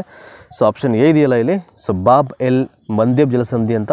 ಸೊ ಇದು ರೈಟ್ ಆನ್ಸರ್ ಆಗುತ್ತೆ 31ನೇ ಪ್ರಶ್ನೆಗೆ. ಸೊ ನಾವು where to the question number 32. 32ರಲ್ಲಿದ್ದೀವಿ ಈಗ. ಉಮ್ಲ್ಯಾಂಡ್ ಎಂಬುದರ ಸರಿಯಾದ ವಿವರಣೆ ಏನು ಅಂತ. ಸೊ ಇದರ ಎಕ್ಸ್ಪ್ಲನೇಷನ್ ಏನು ಅಂತ. ಉಮ್ಲ್ಯಾಂಡ್ ಅಂದರೆ ಸ್ಕ್ವಾಟರ್ ನೆಲೆ ಬೀಡುಗಳಲ್ಲಿ ಜನವಸತಿ ಪ್ರದೇಶಗಳು. ಆಪ್ಷನ್ ಬಿ, ನಗರವನ್ನು ಸುತ್ತುವರಿದ ಹಾಗೂ ಅದರೊಂದಿಗೆ ಆರ್ಥಿಕವಾಗಿ ಮತ್ತು ಸಾಮಾಜಿಕವಾಗಿ ಸಂಪರ್ಕವಾಗಿರುವಂತಹ ಪ್ರದೇಶ. ಅನೇಕ ನಗರ ಕೇಂದ್ರಗಳ ಒಂದೂಡುವಿಕೆ. ಹಳ್ಳಿಗಳಿಂದ ನೇರವಾಗಿ ತನಗೆ ಬೇಕಾದ ಉತ್ಪನ್ನಗಳನ್ನು ಖರೀದಿಸುವ ಕೇಂದ್ರೀಯ ವ್ಯಾಪಾರೋದ್ಯಮ ಜಿಲ್ಲೆ ಅಂತ ಇದೆ. ಸೊ ಉಮ್ಲ್ಯಾಂಡ್ ಅಂತಕ್ಕಂಥ ಒಂದು ವರ್ಡ್ನ ಒಂದು ವಿವರಣೆ ಏನಪ್ಪ ಅಂದರೆ ನೋಡಿ, ಬೀದಿಯಲ್ಲ, ನಗರವನ್ನು ಸುತ್ತುವರಿದ ಹಾಗೂ ಅದರೊಂದಿಗೆ ಆರ್ಥಿಕವಾಗಿ ಮತ್ತು ಸಾಮಾಜಿಕವಾಗಿ ಸಂಪರ್ಕವಾಗಿರುವಂಥ ಒಂದು ಪ್ರದೇಶ ಅಂತ. ಸೊ 33ನೇ ಪ್ರಶ್ನೆಗೆ option B right answer. Next 32ನೇದಕ್ಕೆ ಆಪ್ಷನ್ ಬಿ ಆಗುತ್ತೆ. ಸೊ 33ನೇ ಪ್ರಶ್ನೆ ನೋಡೋಣ ಈಗ. ನದಿ ನೀರಿನ ಹಕ್ಕುಗಳಿಗೆ ಸಂಬಂಧಪಟ್ಟಂತೆ ವಿವಾದಗಳಲ್ಲಿ ಅಂತಾರಾಷ್ಟ್ರೀಯ ನ್ಯಾಯಾಲಯವು ಬಳಸ್ತಕ್ಕಂಥ ಒಪ್ಪಂದ ಅಂತ. ನದಿ ನೀರಿಗೆ ಸಂಬಂಧಪಟ್ಟ ಹಾಗೆ ವಿವಾದಗಳಲ್ಲಿ ಅಂತಾರಾಷ್ಟ್ರೀಯ ನ್ಯಾಯಾಲಯವು ಬಳಸ್ತಕ್ಕಂಥ ಒಪ್ಪಂದ ಯಾವುದು ಅಂತ. ಜಿನೇವಾ ಒಪ್ಪಂದ, ಹೆಲ್ಸಿಂಕಿ ಒಪ್ಪಂದ, ಬೋರ್ನಿಯೋ ಒಪ್ಪಂದ ಮತ್ತು ರೆಜಡಿಕ್ ಒಪ್ಪಂದ ಅಂತ. ಆಪ್ಷನ್ ಡಿ ಇದೆಯಲ್ಲ, ಸೊ ರೆಜಡಿಕ್ ಒಪ್ಪಂದ ಅಂತ, ಇದು ರೈಟ್ ಆನ್ಸರ್ ಅದಕ್ಕೆ. ನೋಡಿ, ಇದನ್ನು ಹೆಂಗೆ ಬೇಕಾದ್ರೂ ಕೇಳ್ಬೋದು, ಕ್ವಶನ್ ಉಲ್ಟಾ ಕೇಳ್ಬೋದು. ನಿಮಗೆ ಪ್ರಶ್ನೆಯಲ್ಲೇ ರೆಜಡಿಕ್ ಒಪ್ಪಂದ ಅಂತ ಕೊಟ್ಬಿಟ್ಟು 4 ಆಯ್ಕೆ ಕೊಡ್ಬೋದು. ಅದರಲ್ಲಿ ನದಿ ನೀರಿನ ಹಕ್ಕುಗಳಿಗೆ ಸಂಬಂಧಪಟ್ಟಂಥ ವಿವಾದಗಳಲ್ಲಿ ಅಂತಾರಾಷ್ಟ್ರೀಯ ನ್ಯಾಯಾಲಯ ಬಳಸ್ತಕ್ಕಂಥ ಒಪ್ಪಂದ ಅಂತ ಆಪ್ಷನ್ ಇದ್ದರೆ ಅದು ಆಯ್ಕೆ ಮಾಡಬೇಕು. ಅಥವಾ ಸೊ ಹಿಂಗೆ ಸ್ಟೇಟ್ಮೆಂಟ್ ಕೊಟ್ಬಿಟ್ಟು ಯಾವ ಒಪ್ಪಂದ ಅಂತ ಕೇಳ್ಬೋದು. ಹಂಗೆ ಕೇಳಿದಾಗ ನೀವು ರೆಜಡಿಕ್ ಒಪ್ಪಂದ ಅಂತ ಇಲ್ಲಿ ಆಯ್ಕೆ ಮಾಡಬೇಕು, ಆಯಿತಾ. ಹಂಗೆ ಯಾವುದೇ ಒಂದು ಪ್ರಶ್ನೆಯನ್ನು ಓದಬೇಕಾದ್ರೆ ಸೊ ನಮ್ಮಲ್ಲೇ ನಾವು ಒಂದಷ್ಟು ಕ್ವಶನ್ಸನ್ನು ನಾವು ರೈಸ್ ಮಾಡ್ಕೋಬೇಕು. ಹಿಂಗೆ ಕೇಳ್ಬೋದಾ, ಹಂಗೆ ಕೇಳ್ಬೋದಾ ಅಂತ. ಎಲ್ಲದಕ್ಕೂ ಉತ್ತರ ಒಂದೇ ರೀತಿಯಾಗಿರುತ್ತೆ. ಆದರೆ ಕೇಳ್ತಕ್ಕಂಥ ವೇ ನಮಗೆ ಫಸ್ಟ್ ಅರ್ಥ ಆಗಿಬಿಟ್ರೆ ಕ್ವಶನ್ಸನ್ನು ನಮಗೆ ಭಾಳ ಈಸಿ ಆಗುತ್ತೆ ಅಂತ ಬಿಡಿಸ್ಲಿಕ್ಕೆ. ಸೊ 34ನೇ ಪ್ರಶ್ನೆ ನೋಡೋಣ. Question number 34. So next question number 34 ನೋಡೋಣ ಈಗ. ಗಾಳಿಯಲ್ಲಿ ಹೆಚ್ಚುತ್ತಿರುವ ಕಾರ್ಬನ್ ಡೈಆಕ್ಸೈಡ್ನ ಪ್ರಮಾಣವು ವಾತಾವರಣದ ಉಷ್ಣತೆಯನ್ನು ನಿಧಾನವಾಗಿ ಹೆಚ್ಚಿಸುತ್ತದೆ. ಗಾಳಿಯಲ್ಲಿ ಹೆಚ್ಚುತ್ತಿರತಕ್ಕಂಥ ಕಾರ್ಬನ್ ಡೈಆಕ್ಸೈಡ್ ಪ್ರಮಾಣವು ವಾತಾವರಣದ ಉಷ್ಣತೆಯನ್ನು ನಿಧಾನವಾಗಿ ಹೆಚ್ಚಿಸುತ್ತದೆ. ಏಕೆಂದರೆ ಇದು ಡ್ಯಾಸನ್ನು ಹೀರಿಕೊಳ್ಳುತ್ತೆ ಅಂತ. ಸೊ ಏನನ್ನು ಹೀರಿಕೊಳ್ಳುತ್ತೆ ಅಂತ 4 ಆಪ್ಷನ್ ಇದೆ ಅದು. ಸೊ ವಾಯುವಲ್ಲಿರ್ತಕ್ಕಂಥ ನೀರಾವಿ ಮತ್ತು ಉಷ್ಣವನ್ನು ಉಳಿಸಿಕೊಳ್ಳುತ್ತೆ. ಸೌರ ವಿಕಿರಣದ ನೇರಳಾತೀತ ಭಾಗವನ್ನು, ಸೌರ ವಿಕಿರಣದ ಅವರೋಹಿತ ಭಾಗವನ್ನು, ಎಲ್ಲ ಸೌರ ವಿಕಿರಣಗಳನ್ನು ಅಂತ ಆಪ್ಷನ್ ಬಿ ಇದೆಯಲ್ಲ, ಸೌರ ವಿಕಿರಣದ ನೇರಳಾತೀತ ಭಾಗವನ್ನು ಅಂತಿದೆಯಲ್ಲ, ಇದು ರೈಟ್ ಆನ್ಸರ್ ಆಗುತ್ತೆ. ಸೊ ನೆಕ್ಸ್ಟು 35ನೇ ಪ್ರಶ್ನೆ ನೋಡೋಣ. Question number 35. ಆಳ ಸಮುದ್ರದಲ್ಲಿ ಮುಳುಗುಗಾರರು ಉಸಿರಾಡಲು ಬಳಸ್ತಕ್ಕಂಥ ಮಿಶ್ರಣ ಅಂತ. ಆಳ ಸಮುದ್ರದಲ್ಲಿ ಮುಳುಗುಗಾರರು ಉಸಿರಾಡಲು ಬಳಸ್ತಕ್ಕಂಥ ಮಿಶ್ರಣ ಆಮ್ಲಜನಕ ಮತ್ತು ಹೀಲಿಯಮ್ಮು, ಆಮ್ಲಜನಕ ಮತ್ತು ಜಲಜನಕ, ಆಮ್ಲಜನಕ ಹೀಲಿಯಂ ಮತ್ತು ಜಲಜನಕ, ಆಮ್ಲಜನಕ ಹೀಲಿಯಂ ಮತ್ತು ಸಾರಜನಕ ಅಂತಿದೆ. ಸೊ ಆಳ ಸಮುದ್ರದಲ್ಲಿ ಮುಳುಗುಗಾರರು ಉಸಿರಾಡಲಿಕ್ಕೆ ಬಳಸ್ತಕ್ಕಂಥ ಮಿಶ್ರಣ ಅಂತ ನೋಡಿ. ಇವೆಲ್ಲ ಭಾಳ ಪ್ರಮುಖವಾದಂಥ ಪ್ರಶ್ನೆಗಳು. ಸೊ ಏನು ಯೂಸ್ ಮಾಡ್ತಾರೆ? ಒಂದು ಆಮ್ಲಜನಕ, ಇನ್ನೊಂದು ಹೀಲಿಯಮು, ಮತ್ತೊಂದು ಸಾರಜನಕ, ಈ ಮೂರನ್ನು ಯೂಸ್ ಮಾಡ್ತಾರೆ ಉಸಿರಾಡಲಿಕ್ಕೆ ಅಂತ. ಸೊ ನೀರಲ್ಲಿ ಮುಳುಗಿದಾಗ ಈ ಕೆಳಗಿನವುಗಳಲ್ಲಿ ಭಾರತೀಯ ಸಂವಿಧಾನದಲ್ಲಿ ಖಾತರಿಗೊಂಡ ಯಾವ ಮೂಲಭೂತ ಹಕ್ಕಿನ ಕಾರಣದಿಂದಾಗಿ ಅನುದಾನ ರಹಿತ ಅಲ್ಪಸಂಖ್ಯಾತ ಸಂಸ್ಥೆಗಳು ಶಿಕ್ಷಣ ಹಕ್ಕು ಕಾಯ್ದೆ ಪರಿಮಿತಿಯಿಂದ ಹೊರಗುಳಿದಿವೆ ಅಂತ. ಅನುದಾನ ರಹಿತ ಶಿಕ್ಷಣ ಸಂಸ್ಥೆಗಳು ಶಿಕ್ಷಣ ಹಕ್ಕು ಕಾಯ್ದೆ RT ಅದರಿಂದ ಆ ಒಂದು ಪರಿಮಿತಿಯಿಂದ ಹೊರಗಡೆ ಬಂದಿದ್ದಾವೆ ಅಂತ. ಸೊ 16ನೇ ವಿಧಿ 19(1)C ವಿಧಿ ಅಂತ ಇದೆ. 29ನೇ ವಿಧಿ. ಸೊ ಆಪ್ಷನ್ ಡಿ 31 ವಿಧಿ ಅಂತ ಇದೆ. 30. ಸೊ ಬ್ರ್ಯಾಕೆಟಲ್ಲಿ 1 ಅಂತ ಕೊಡಿದ್ರೆ ಅಂದರೆ 31 ಅಂತ ಅದು. ಆ ಒಂದು ವಿಧಿಯ ಪ್ರಕಾರವಾಗಿ ಸೊ ಅನುದಾನಿತ ರಹಿತ ಅಲ್ಪಸಂಖ್ಯಾತ ಸಂಸ್ಥೆಗಳು ಶಿಕ್ಷಣ ಹಕ್ಕು ಕಾಯ್ದೆ ಪರಿಮಿತಿಯಿಂದ ಇಲ್ಲಿ ಸೊ ಹೊರಗಡೆ ಇವೆ. ನೆಕ್ಸ್ಟು 37ನೇ ಪ್ರಶ್ನೆ ನೋಡೋಣ. Question number 37. ಈಗ ಬೇರೆ ಸದಸ್ಯರಿಗೆ ಮಾತನಾಡಲು ಅವಕಾಶ ನೀಡುವುದಕ್ಕಾಗಿ ಸದನದಲ್ಲಿ ಮಾತನಾಡುತ್ತಿರುವ ಒಬ್ಬ ಸದಸ್ಯರಿಗೆ ಸ್ಪೀಕರ್ ಮಾತನಾಡಲು ನಿಲ್ಲಿಸುವಂತೆ ಸೂಚಿಸುವುದಕ್ಕೆ ಏನೆನ್ನುತ್ತಾರೆ ಅಂತ. ಸೊ ಹೀಲ್ಡಿಂಗ್ ದ ಫ್ಲೋರ್ ಅಂತ. ನೀವೆಲ್ಲ ವಿಧಾನಸಭಾ ಅಸೆಂಬ್ಲಿಯಲ್ಲಿ ಕಾರ್ಯಕ್ರಮ ನಡೀಬೇಕಾದ್ರೆ ಯಾರಾದರೂ ಒಬ್ಬ ಮೆಂಬರ್ ಮಾತಾಡಬೇಕಾದ್ರೆ ಏನಾದರೂ ಪ್ರಮುಖವಾದ ವಿಚಾರ ಹೇಳಬೇಕಾದ್ರೆ ಅದಕ್ಕೆ ಸಂಬಂಧಪಟ್ಟ ಹಾಗೆ ಸೊ ಅವ್ರೇನು ಸೊ ಹೀಲ್ಡ್ ಆಗಿ ಅಂತಾರೆ. ಅಥವಾ ಸ್ಪೀಕರ್ ಮಾತನಾಡುವುದನ್ನು ನಿಲ್ಲಿಸುವಂತೆ ಸೂಚಿಸುವುದಕ್ಕೆ ಏನುತ್ತಾರೆ ಅಂದರೆ ಸೊ ಹೀಲ್ಡಿಂಗ್ ದ ಫ್ಲೋರ್ ಅಂತ ಕರೆಯೋದು. ಸದನ ಶರಣಾಗತಿ ಅಂತಾರಲ್ಲ, ಸೊ ಹೀಲ್ಡಿಂಗ್ ದ ಫ್ಲೋರ್ ಅಂತ. ಇದು ರೈಟ್ ಆನ್ಸರ್ ಆಗುತ್ತೆ ಅಂತ. ಇನ್ನು ಉಳಿದಿದ್ದು ಯಾವುದೂ ಅಲ್ಲ. ಸದನ ಪ್ರತಿಬಂಬ ಬರಲ್ಲ, ಸದನ ವಿರಾಮ ಬರಲ್ಲ, ಸದನ ಛೇದನ ಯಾವುದೂ ಬರಲ್ಲ. ಸೊ ಹೀಲ್ಡಿಂಗ್ ದ ಫ್ಲೋರ್ ಅಂತ, ಸದನ ಶರಣಾಗತಿ, ಇವೆಲ್ಲ ಇಂಪಾರ್ಟೆಂಟ್ ಪ್ರಶ್ನೆಗಳಿವೆಲ್ಲ. ಸೊ ಬೇರೆ ಸದಸ್ಯರಿಗೆ ಮಾತನಾಡಲಿಕ್ಕೆ ಅವಕಾಶ ನೀಡುವುದಕ್ಕಾಗಿ ಸದನದಲ್ಲಿ ಮಾತನಾಡುತ್ತಿರುವ ಒಬ್ಬ ಸದಸ್ಯರಿಗೆ ಒಬ್ಬ ಸ್ಪೀಕರು ಮಾತನಾಡುವುದನ್ನು ನಿಲ್ಲಿಸುವುದಕ್ಕೆ ನಾವೇನಂತ ಹೇಳ್ತೀವಿ ಅಂತ. ಅಂದರೆ ಅವಕಾಶವನ್ನು ಕೊಡಬೇಕಾಗಿರುತ್ತೆ, ಬರೀ ಇವರು ಮಾತಾಡ್ತಾನೆ ಇರ್ತಾರೆ. ಆವಾಗ ಸ್ಪೀಕರ್ ಏನು ಮಾಡ್ತಾರೆ, ಹೀಲ್ಡಿಂಗ್ ದ ಫ್ಲೋರ್ ಅಂತಕ್ಕಂಥ ವರ್ಡನ್ನು ಬಳಸಿಬಿಟ್ಟು ಅವರನ್ನು ಕೂರಿಸಿ ಬೇರೊಬ್ಬ ಸದಸ್ಯರಿಗೆ ಮಾತಾಡಲಿಕ್ಕೆ ಅವಕಾಶವನ್ನು ಮಾಡಿಕೊಡ್ತಾರೆ. ಸೊ ಅದನ್ನು ಇಲ್ಲಿ ಹೀಲ್ಡಿಂಗ್ ದ ಫ್ಲೋರ್ ಅಂತ ಕರೆಯೋದು.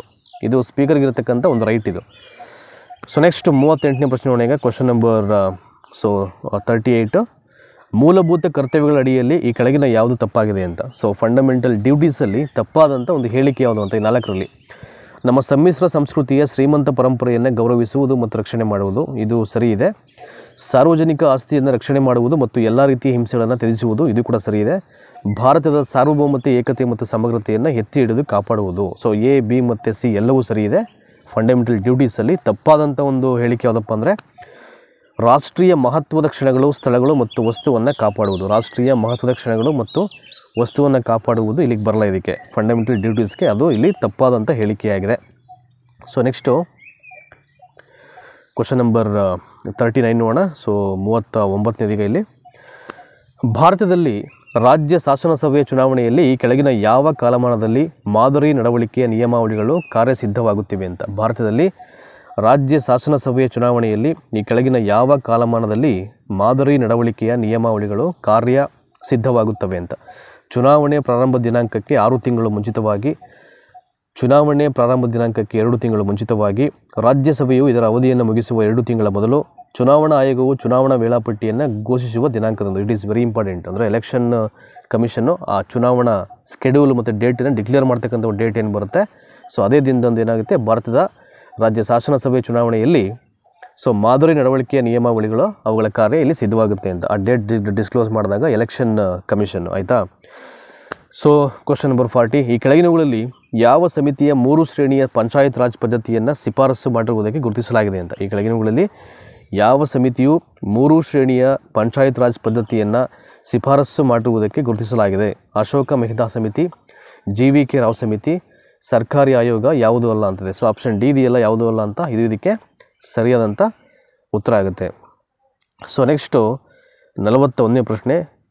ಈ ಕೆಳಗಿನ ಯಾವುದು ರಾಷ್ಟ್ರಪತಿ ಚುನಾವಣೆಯ ಮತದಾನದ ಭಾಗವಾಗಿದ್ದು ಆದರೆ ಅವರ ಮಹಾಭಿಯೋಗದ ಕಾರ್ಯಕಲಾಪದಲ್ಲಿ ಭಾಗವಹಿಸಿದಿಲ್ಲ ಅಂತ. ಈ ಕೆಳಗಿನ ಯಾವುದು ರಾಷ್ಟ್ರಪತಿ ಚುನಾವಣೆಯ ಮತದಾನದ ಭಾಗವಾಗಿದ್ದು ಆದರೆ ಅವರ ಮಹಾಭಿಯೋಗದ ಕಾರ್ಯಕಲಾಪದಲ್ಲಿ ಭಾಗವಹಿಸಿರುವುದಿಲ್ಲ ಅಂತ ಇದೆ. ಲೋಕಸಭೆ, ರಾಜ್ಯಸಭೆ, ರಾಜ್ಯ ವಿಧಾನಸಭೆ ಮತ್ತು ರಾಜ್ಯ ವಿಧಾನ ಪರಿಷತ್ ಹೊಂದಿದೆ. ಸೊ 41ಕ್ಕೆ ಆಪ್ಷನ್ ಸಿ ಇದೆಯಲ್ಲ ಇಲ್ಲಿ. ಸೊ ಅದನ್ನು ಮಾರ್ಕ್ ಮಾಡೋಣ ಬೇಕಾದರೆ I am going to mark the right answer.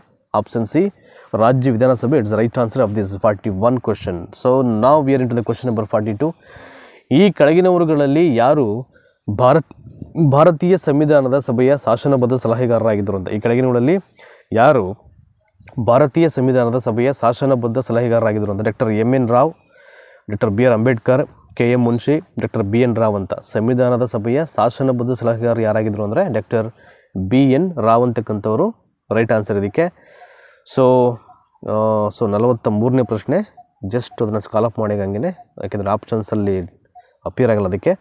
So muga silk ಭೌಗೋಳಿಕ ಸಂಕೇತ ಟ್ಯಾಗ್ ಅಂತ, GI ಟ್ಯಾಗ್ ಅಂತಾರೆ ಅದನ್ನು. ಮುಗಾ ಸಿಲ್ಕ್ ಭೌಗೋಳಿಕ ಸಂಕೇತ ಟ್ಯಾಗ್ನಿಂದ ಸುರಕ್ಷಿತಗೊಂಡಿದ್ದಂಥ ಇದನ್ನು ಹೆಚ್ಚು ಉತ್ಪಾದಿಸ್ತಕ್ಕಂಥ ರಾಜ್ಯ ಯಾವುದು ಅಂತ. ಅಸ್ಸಾಮು, ಕರ್ನಾಟಕ, ಮಹಾರಾಷ್ಟ್ರ, ಮೇಘಾಲಯ. ಸೊ ಅಸ್ಸಾಂ ಅಂತ ಇದೆಯಲ್ಲ, ಇದು ರೈಟ್ ಆನ್ಸರ್ ಆಗುತ್ತೆ. Next question number 44. ಭಾರತದಲ್ಲಿ ದಶಕದ ಜನಸಂಖ್ಯೆಯ ಅತಿ ಹೆಚ್ಚು ಬೆಳವಣಿಗೆ ದರ ದಾಖಲಾಗಿರುವುದು ಅಂತ. 2001ರಿಂದ 2021 ತನಕ ಒಂದು ಡೇಟಾ ಇದು. ದಶಕದ ಜನಸಂಖ್ಯೆಯ ಅತಿ ಹೆಚ್ಚು ಬೆಳವಣಿಗೆ ದರ ದಾಖಲಾಗಿರುವುದು ಅಂತ. ಸೊ ಚಿಂತಾಮಣಿ ಅಂದರೆ ಕರ್ನಾಟಕ, ನೋಯಾ ಬಂದು UPಯಲ್ಲಿ ಬರುತ್ತೆ, ಕುರುಂಗ್ ಕುಮೆ ಅರುಣಾಚಲ ಪ್ರದೇಶ, ಗುರ್ಗಾವದ ಹರಿಯಾಣದಲ್ಲಿ ಬರುತ್ತೆ. ಸೊ ದಶಕದ ಜನಸಂಖ್ಯೆಯ ಅತಿ ಹೆಚ್ಚು ಬೆಳವಣಿಗೆ ದರ ದಾಖಲಾಗಿರೋದು ಎಲ್ಲಪ್ಪ ಅಂದರೆ ನಮ್ಮ ಇಂಡಿಯಾದಲ್ಲಿ ಕುರುಂಗ್ ಕುಮೆ ಅಂತ. ಎಲ್ಲಿ ಬರುತ್ತೆ ಅಂದರೆ ಇದು ಅರುಣಾಚಲ ಪ್ರದೇಶದಲ್ಲಿ ಬರುತ್ತೆ. ಇದು ಕುರುಂಗ್ ಕುಮೆ ಅಂತಕ್ಕಂಥದ್ದು ಅಲ್ಲಿ ಅತಿ ಹೆಚ್ಚು ಬೆಳವಣಿಗೆ ದರ ಅಂತಕ್ಕಂಥದ್ದು ದಾಖಲಾಗಿರುವಂಥದ್ದು. ಸೊ ನೆಕ್ಸ್ಟು ಕ್ವಶನ್ ನಂಬರ್ 45 ಬರೋಣ ಈಗ. 45ನೇ ಪ್ರಶ್ನೆ. ವಿಶಾಲ ನೆಲೆಗಟ್ಟಿನ ಜನಸಂಖ್ಯಾ ಪಿರಮಿಡ್ ಯಾವ ದೇಶಗಳ ಲಕ್ಷಣವಾಗಿದೆ ಅಂತ. ವಿಶಾಲ ನೆಲೆಗಟ್ಟಿನ ಜನಸಂಖ್ಯಾ ಪಿರಮಿಡ್ ಯಾವ ದೇಶಗಳ ಲಕ್ಷಣವಾಗಿದೆ? ಅಭಿವೃದ್ಧಿ ಹೊಂದಿದ ದೇಶಗಳು, ಕಡಿಮೆ ಅಭಿವೃದ್ಧಿ ಹೊಂದಿದ ದೇಶಗಳು, ಅಭಿವೃದ್ಧಿಶೀಲ ದೇಶಗಳು, ಹಿಂದುಳಿದ ದೇಶಗಳು ಅಂತ ಇದೆ. ಅಭಿವೃದ್ಧಿ ಹೊಂದಿದ ದೇಶಗಳು, ಕಡಿಮೆ ಅಭಿವೃದ್ಧಿ ಹೊಂದಿದ ದೇಶಗಳು, ಅಭಿವೃದ್ಧಿಶೀಲ ದೇಶಗಳು, ಹಿಂದುಳಿದ ದೇಶಗಳು ಅಂತಿದೆಯಲ್ಲ. ಸೊ ಆಪ್ಷನ್ ಬಿ ಇದೆಯಲ್ಲ, ಕಡಿಮೆ ಅಭಿವೃದ್ಧಿ ಹೊಂದಿರುವ ದೇಶಗಳಲ್ಲಿ ವಿಶಾಲ ನೆಲೆಗಟ್ಟಿನ ಪಿರಮಿಡ್ ಈ ಕಂಡು ಬರ್ತಕ್ಕಂಥ ದೇಶಗಳು ಇವೆಲ್ಲ. ಸೊ ಭಾರತದಲ್ಲಿ ಸ್ಪೀಡ್ ಪೋಸ್ಟ್ ಆರಂಭವಾದಂಥ ವರ್ಷ ಅಂತ. ಸ್ಪೀಡ್ ಪೋಸ್ಟ್ ಯಾವಾಗ ಆರಂಭ ಆಗುತ್ತೆ ಇಂಡಿಯಾದಲ್ಲಿ? ಇವೆಲ್ಲವೂ ಕೂಡ ಭಾಳ ಪ್ರಮುಖವಾದ ಪ್ರಶ್ನೆಗಳು ಕರೆಂಟ್ ಅಫೇರ್ಸ್ಗೆ. So 1986 August 1, 1981 December 1, 1975 April 1, 1999 December 31 ಅಂತ ಇದೆ. ಸೊ ಸ್ಪೀಡ್ ಪೋಸ್ಟ್ ಇಂಡಿಯಾದಲ್ಲಿ ಆರಂಭವಾದಂಥ ವರ್ಷ ಮತ್ತು ದಿನಾಂಕ ಯಾವುದಪ್ಪ ಅಂದರೆ ಅದು 1986 ಆಗಸ್ಟ್ 1ರಲ್ಲಿ. ಆಯಿತಾ. ಭಾರತದ ಚಹಾದ ಬಂದರು ಎಂದು ಯಾವ ಬಂದರನ್ನು ಕರೆಯುತ್ತಾರೆ ಅಂತ. ಭಾರತದ ಚಹಾದ ಬಂದರು ಎಂದು ಯಾವ ಬಂದರನ್ನು ಕರೆಯಲಾಗುತ್ತೆ? ಮುಂಬೈ, ಕೋಲ್ಕತ್ತಾ, ವಿಶಾಖಪಟ್ಟಣ, ಪ್ಯಾರಾದೀಪ್ ಅಂತ. Mumbai, Kolkata, Visakhapatnam, Paradip. Option B it's a Kolkata right answer ಇದಕ್ಕೆ. ಸೊ ನೆಕ್ಸ್ಟು 48ನೇ ಪ್ರಶ್ನೆ ಈಗ. ಪ್ರಾಕೃತಿಕ ಭೂಭಾಗ ಮತ್ತು ಅದಕ್ಕೆ ಸಂಬಂಧಪಟ್ಟಂಥ ಮರವನ್ನು ಕುರಿತಂತೆ ಸರಿಯಾದ ಉತ್ತರ ಯಾವುದು ಅಂತ. ಪ್ರಾಕೃತಿಕ ಭೂಭಾಗ ಮತ್ತು ಅದಕ್ಕೆ ಸಂಬಂಧಿಸಿದ ಮರವನ್ನು ಕುರಿತಂತೆ ಸರಿಯಾದ ಉತ್ತರ ಯಾವುದು ಅಂತ ನೋಡಿ. ಯಾವುದು ಯಾವ ಮರಕ್ಕೆ ಒಂದು ಸೂಕ್ತವಾಗುತ್ತೆ ಅಂತ ಇಲ್ಲಿ. ಸವನ್ನ ಬರ್ಚಸ್, ಸಮಭಾಜಕ ವೃತ್ತ ಪೈನ್, ಟಂಡ್ರಾದಲ್ಲಿ ದಿಯೋದಾರ್, ಮೆಡಿಟರೇನಿಯನ್ ಆಲಿವ್ ಅಂತ. ಇಲ್ಲಿ ಕೊಟ್ಟಿರೋದು ಪ್ರಾಕೃತಿಕ ಸಂಪನ್ಮೂಲಗಳು ಅಥವಾ ಪ್ರದೇಶಗಳು.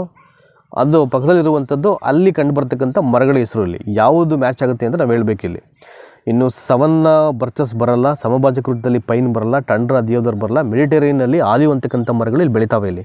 ಸೊ ಅದೇ ಇದಕ್ಕೆ ರೈಟ್ ಆನ್ಸರ್ ಆಪ್ಷನ್ ಡಿ ಇದೆಯಲ್ಲ, ಮೆಡಿಟರೇನಿಯನ್ ಆಲಿವ್ ಅಂತ. ಇಟ್ಸ್ ರೈಟ್ ಆನ್ಸರ್ ಅದು. ಸೊ ನೆಕ್ಸ್ಟು 49ನೇ ಪ್ರಶ್ನೆ ಬರೋಣ ಈಗ. Question number 49. ಬ್ರಿಟಿಷ್ ದ್ವೀಪಗಳು ಈ ವರ್ಗಕ್ಕೆ ಸೇರಿವೆ ಅಂತ. ಹವಳ ದ್ವೀಪಗಳು, ಖಂಡಾಂತರ ದ್ವೀಪಗಳು, ಸಾಗರ ದ್ವೀಪಗಳು, ವಿವರ್ತನಿಕ ದ್ವೀಪಗಳು ಅಂತ ಇದೆ. ಟೆಕ್ಟೋನಿಕ್ ಅಂತ. ಸೊ ಆಪ್ಷನ್ ಡಿ ಇದೆಯಲ್ಲಿ ಖಂಡಾಂತರ ದ್ವೀಪಗಳು ಅಂತ. ಇದು ಬ್ರಿಟಿಷ್ ದ್ವೀಪಗಳು. ಸೊ ಖಂಡಾಂತರ ದ್ವೀಪಗಳಿಗೆ ಅವು ಸೇರಿರ್ತಕ್ಕಂಥ ದ್ವೀಪಗಳು ಇವು. Option B. 50ನೇ ಪ್ರಶ್ನೆ ಈಗ. ಭೂಕಂಪನದ ಯಾವ ತರಂಗಗಳು ಅತ್ಯಂತ ವಿನಾಶಕಾರಿಗಳಾಗಿವೆ ಅಂತ. ಅಂದರೆ ಭೂಕಂಪನದಲ್ಲಿ ಅತ್ಯಂತ ವಿನಾಶಕಾರಿಯಾದಂಥ ತರಂಗಗಳು ಯಾವುದು ಅಂತ. ಸೊ ಎಲ್ ತರಂಗ, ಪಿ ತರಂಗ, ಎಸ್ ತರಂಗ, ಎಂ ತರಂಗ ಅಂತಿದೆ. ಎಲ್ ತರಂಗ ನೋಡಿ, ಇವೆಲ್ಲ ಭಾಳ ವೆರಿ ಇಂಪಾರ್ಟೆಂಟು, ಜಾಗ್ರಫಿಗೆ ಸಂಬಂಧಪಟ್ಟಂಥ ಕ್ವಶನ್ಸ್ ಇವೆಲ್ಲ ನೆನಪಲ್ಲಿ ಇಟ್ಕೋಬೇಕಾಗುತ್ತೆ ನೀವು, ಆಯಿತಾ. ಸೊ ಯಾವ ತರಂಗ ಇದು? ಸೊ ದ ಮೋಸ್ಟ್ ಡೇಂಜರಸ್ ಭೂಕಂಪನ ಅಲೆ ಇದು ಯಾವುದು? ಎಲ್ ತರಂಗ. ನೆಕ್ಸ್ಟು 51ನೇ ಪ್ರಶ್ನೆ. ಕರ್ನಾಟಕದ ಈ ಕೆಳಗಿನ ಯಾವ ಜಾನಪದ ನೃತ್ಯವು ಯಕ್ಷಗಾನ ಮತ್ತು ಬಯಲಾಟದ ಸಂಯೋಗವಾಗಿದೆ ಅಂತ. ಕರ್ನಾಟಕದ ಈ ಕೆಳಗಿನ ಯಾವ ಜಾನಪದ ನೃತ್ಯವು ಯಕ್ಷಗಾನ ಮತ್ತು ಬಯಲಾಟದ ಸಂಯೋಜನೆಯಾಗಿದೆ? ಕರಡಿ ಮಜಲು, ಕೃಷ್ಣ ಪಾರಿಜಾತ, ಭೂತಾರಾಧನೆ ಮತ್ತು ಕಮರಟ್ಟು ಅಂತ. ಆಪ್ಷನ್ ಬಿ ಇದೆಯಲ್ಲ, ಕೃಷ್ಣ ಪಾರಿಜಾತ ಇದು ಇದಕ್ಕೆ ರೈಟ್ ಆನ್ಸರ್ ಆಗುತ್ತೆ. ಸೊ ನೆಕ್ಸ್ಟು 52ನೇ ಪ್ರಶ್ನೆ ನೋಡಿ. ಈಗ ಕ್ವಶನ್ ನಂಬರ್ 52 ಇಲ್ಲಿ ಜೀನಗಳ ರೂಪಾಂತರಕ್ಕೆ ಕಾರಣವಾದ ಮಧ್ಯವರ್ತಿಯನ್ನು ಹೀಗೆನ್ನುತ್ತಾರೆ ಅಂತ. ಜೀನಗಳ ರೂಪಾಂತರಕ್ಕೆ ಕಾರಣವಾದ ಮಧ್ಯವರ್ತಿಯನ್ನು ನಾವೇನಂತ ಕರಿತೀವಿ ಅಂತ. ವಿಕೃತ ರೂಪ ಅಂದರೆ ಮ್ಯೂಟ್ಯಾಂಟ್, ರೂಪಾಂತರ ಮ್ಯೂಟೇಷನ್, ವಿಕೃತಿ ಜನಕ ಮ್ಯೂಟೇಸನ್, ವಿಕೃತಿ ಕಾರಕ ಸೊ ಮ್ಯೂಟೇಟರ್ ಅಂತಾರೆ. ಸೊ ಆಪ್ಷನ್ ಸಿ ಇದೆಯಲ್ಲ ವಿಕೃತಿ ಜನಕ ಅಂತ, ಮ್ಯೂಟೇಸನ್ ಇಟ್ಸ್ ರೈಟ್ ಆನ್ಸರ್ ಅದಕ್ಕೆ. ಸೊ 53ನೇ ಪ್ರಶ್ನೆ ಬರೋಣ. ಈಗ ಗುತುಹತ್ ಐ ಫಿರೋಜ್ ಶಾಹಿ ಅಂತ. ಗುತುಹತ್ ಐ ಫಿರೋಜ್ ಶಾಹಿ ಈ ಕೃತಿಯನ್ನು ಯಾರು ಬರೆದರು? ಸೊ ಜಿಯಾವುದ್ದೀನ್ ಬರ್ನಿ, ಅಮೀರ್ ಖುಸ್ರೋ, ಇಬನ್ ಬತೂತಾ, ಫಿರೋಜ್ ಶಾ ತುಘಲಕ್ ಅಂತ ಆನ್ಸರ್ ಇದೆ ಇದಕ್ಕೆ. ನೋಡಿ ಆಪ್ಷನ್ ಡಿ ಇದೆಯಲ್ಲ ಇಲ್ಲಿ ಗುತುಹತ್ ಐ ಫಿರೋಜ್ ಶಾಹಿ ಕೃತಿಯನ್ನು ಬರೆದವರು ಫಿರೋಜ್ ಶಾ ತುಘಲಕ್. ಅಮೀರ್ ಖುಸ್ರೋನನ್ನು ಸೊ ಭಾರತದ ಗಿಳಿ ಅಂತ ಅವಾಗ ಕರೀತಾ ಇದ್ರು. ಸೊ ಅವ್ರು ಯಾರೂ ಬರಲ್ಲ ಇಲ್ಲಿಗೆ, ಇಬನ್ ಬತೂತನ ಬರಲ್ಲ. So I think Futuhat i Firoz Shahi ಕೃತಿಯನ್ನು ಯಾರು ಬರೆದ್ರು ಅಂದರೆ ಫಿರೋಜ್ ಶಾ ತುಘಲಕ್ ಇದಕ್ಕೆ ರೈಟ್ ಆನ್ಸರ್ ಆಗುತ್ತೆ. ನೆಕ್ಸ್ಟು 100 ಕದನಗಳ ವೀರ ಅಂತ. ದ ಕಿಂಗ್ ಆಫ್ 100 ವಾರ್ಸ್ 100 ಕದನಗಳ ವೀರ ಎಂಬ ಬಿರುದು ಪಡೆದಂಥ ದೊರೆ ಯಾರು? Rana Sangram, Rana Pratap Singh, Raja Man Singh, Prithviraj Chauhan. So option A ಇದೆಯಲ್ಲ ರಾಣಾ ಸಂಗ್ರಾಮ್ ಅಂತ, ಇದು ಇದಕ್ಕೆ ರೈಟ್ ಆನ್ಸರ್ ಆಗುತ್ತೆ. 100 ಕದನಗಳ ವೀರ ಅಂತ ಬಿರುದನ್ನು ಪಡೆದಂಥ ದೊರೆ ಯಾರಪ್ಪ ಅಂದರೆ ರಾಣಾ ಸಂಗ್ರಾಮ್ ಸಿಂಗ್. ರಾಣಾ ಸಂಗ್ರಾಮ್ ಅಂತ ಆತನ ಹೆಸರು ಆಯಿತಾ. 55ನೇ ಪ್ರಶ್ನೆ ಬರೋಣ ಈಗ. So question number 55. Question number 55 ನೋಡೋಣ ಈಗ.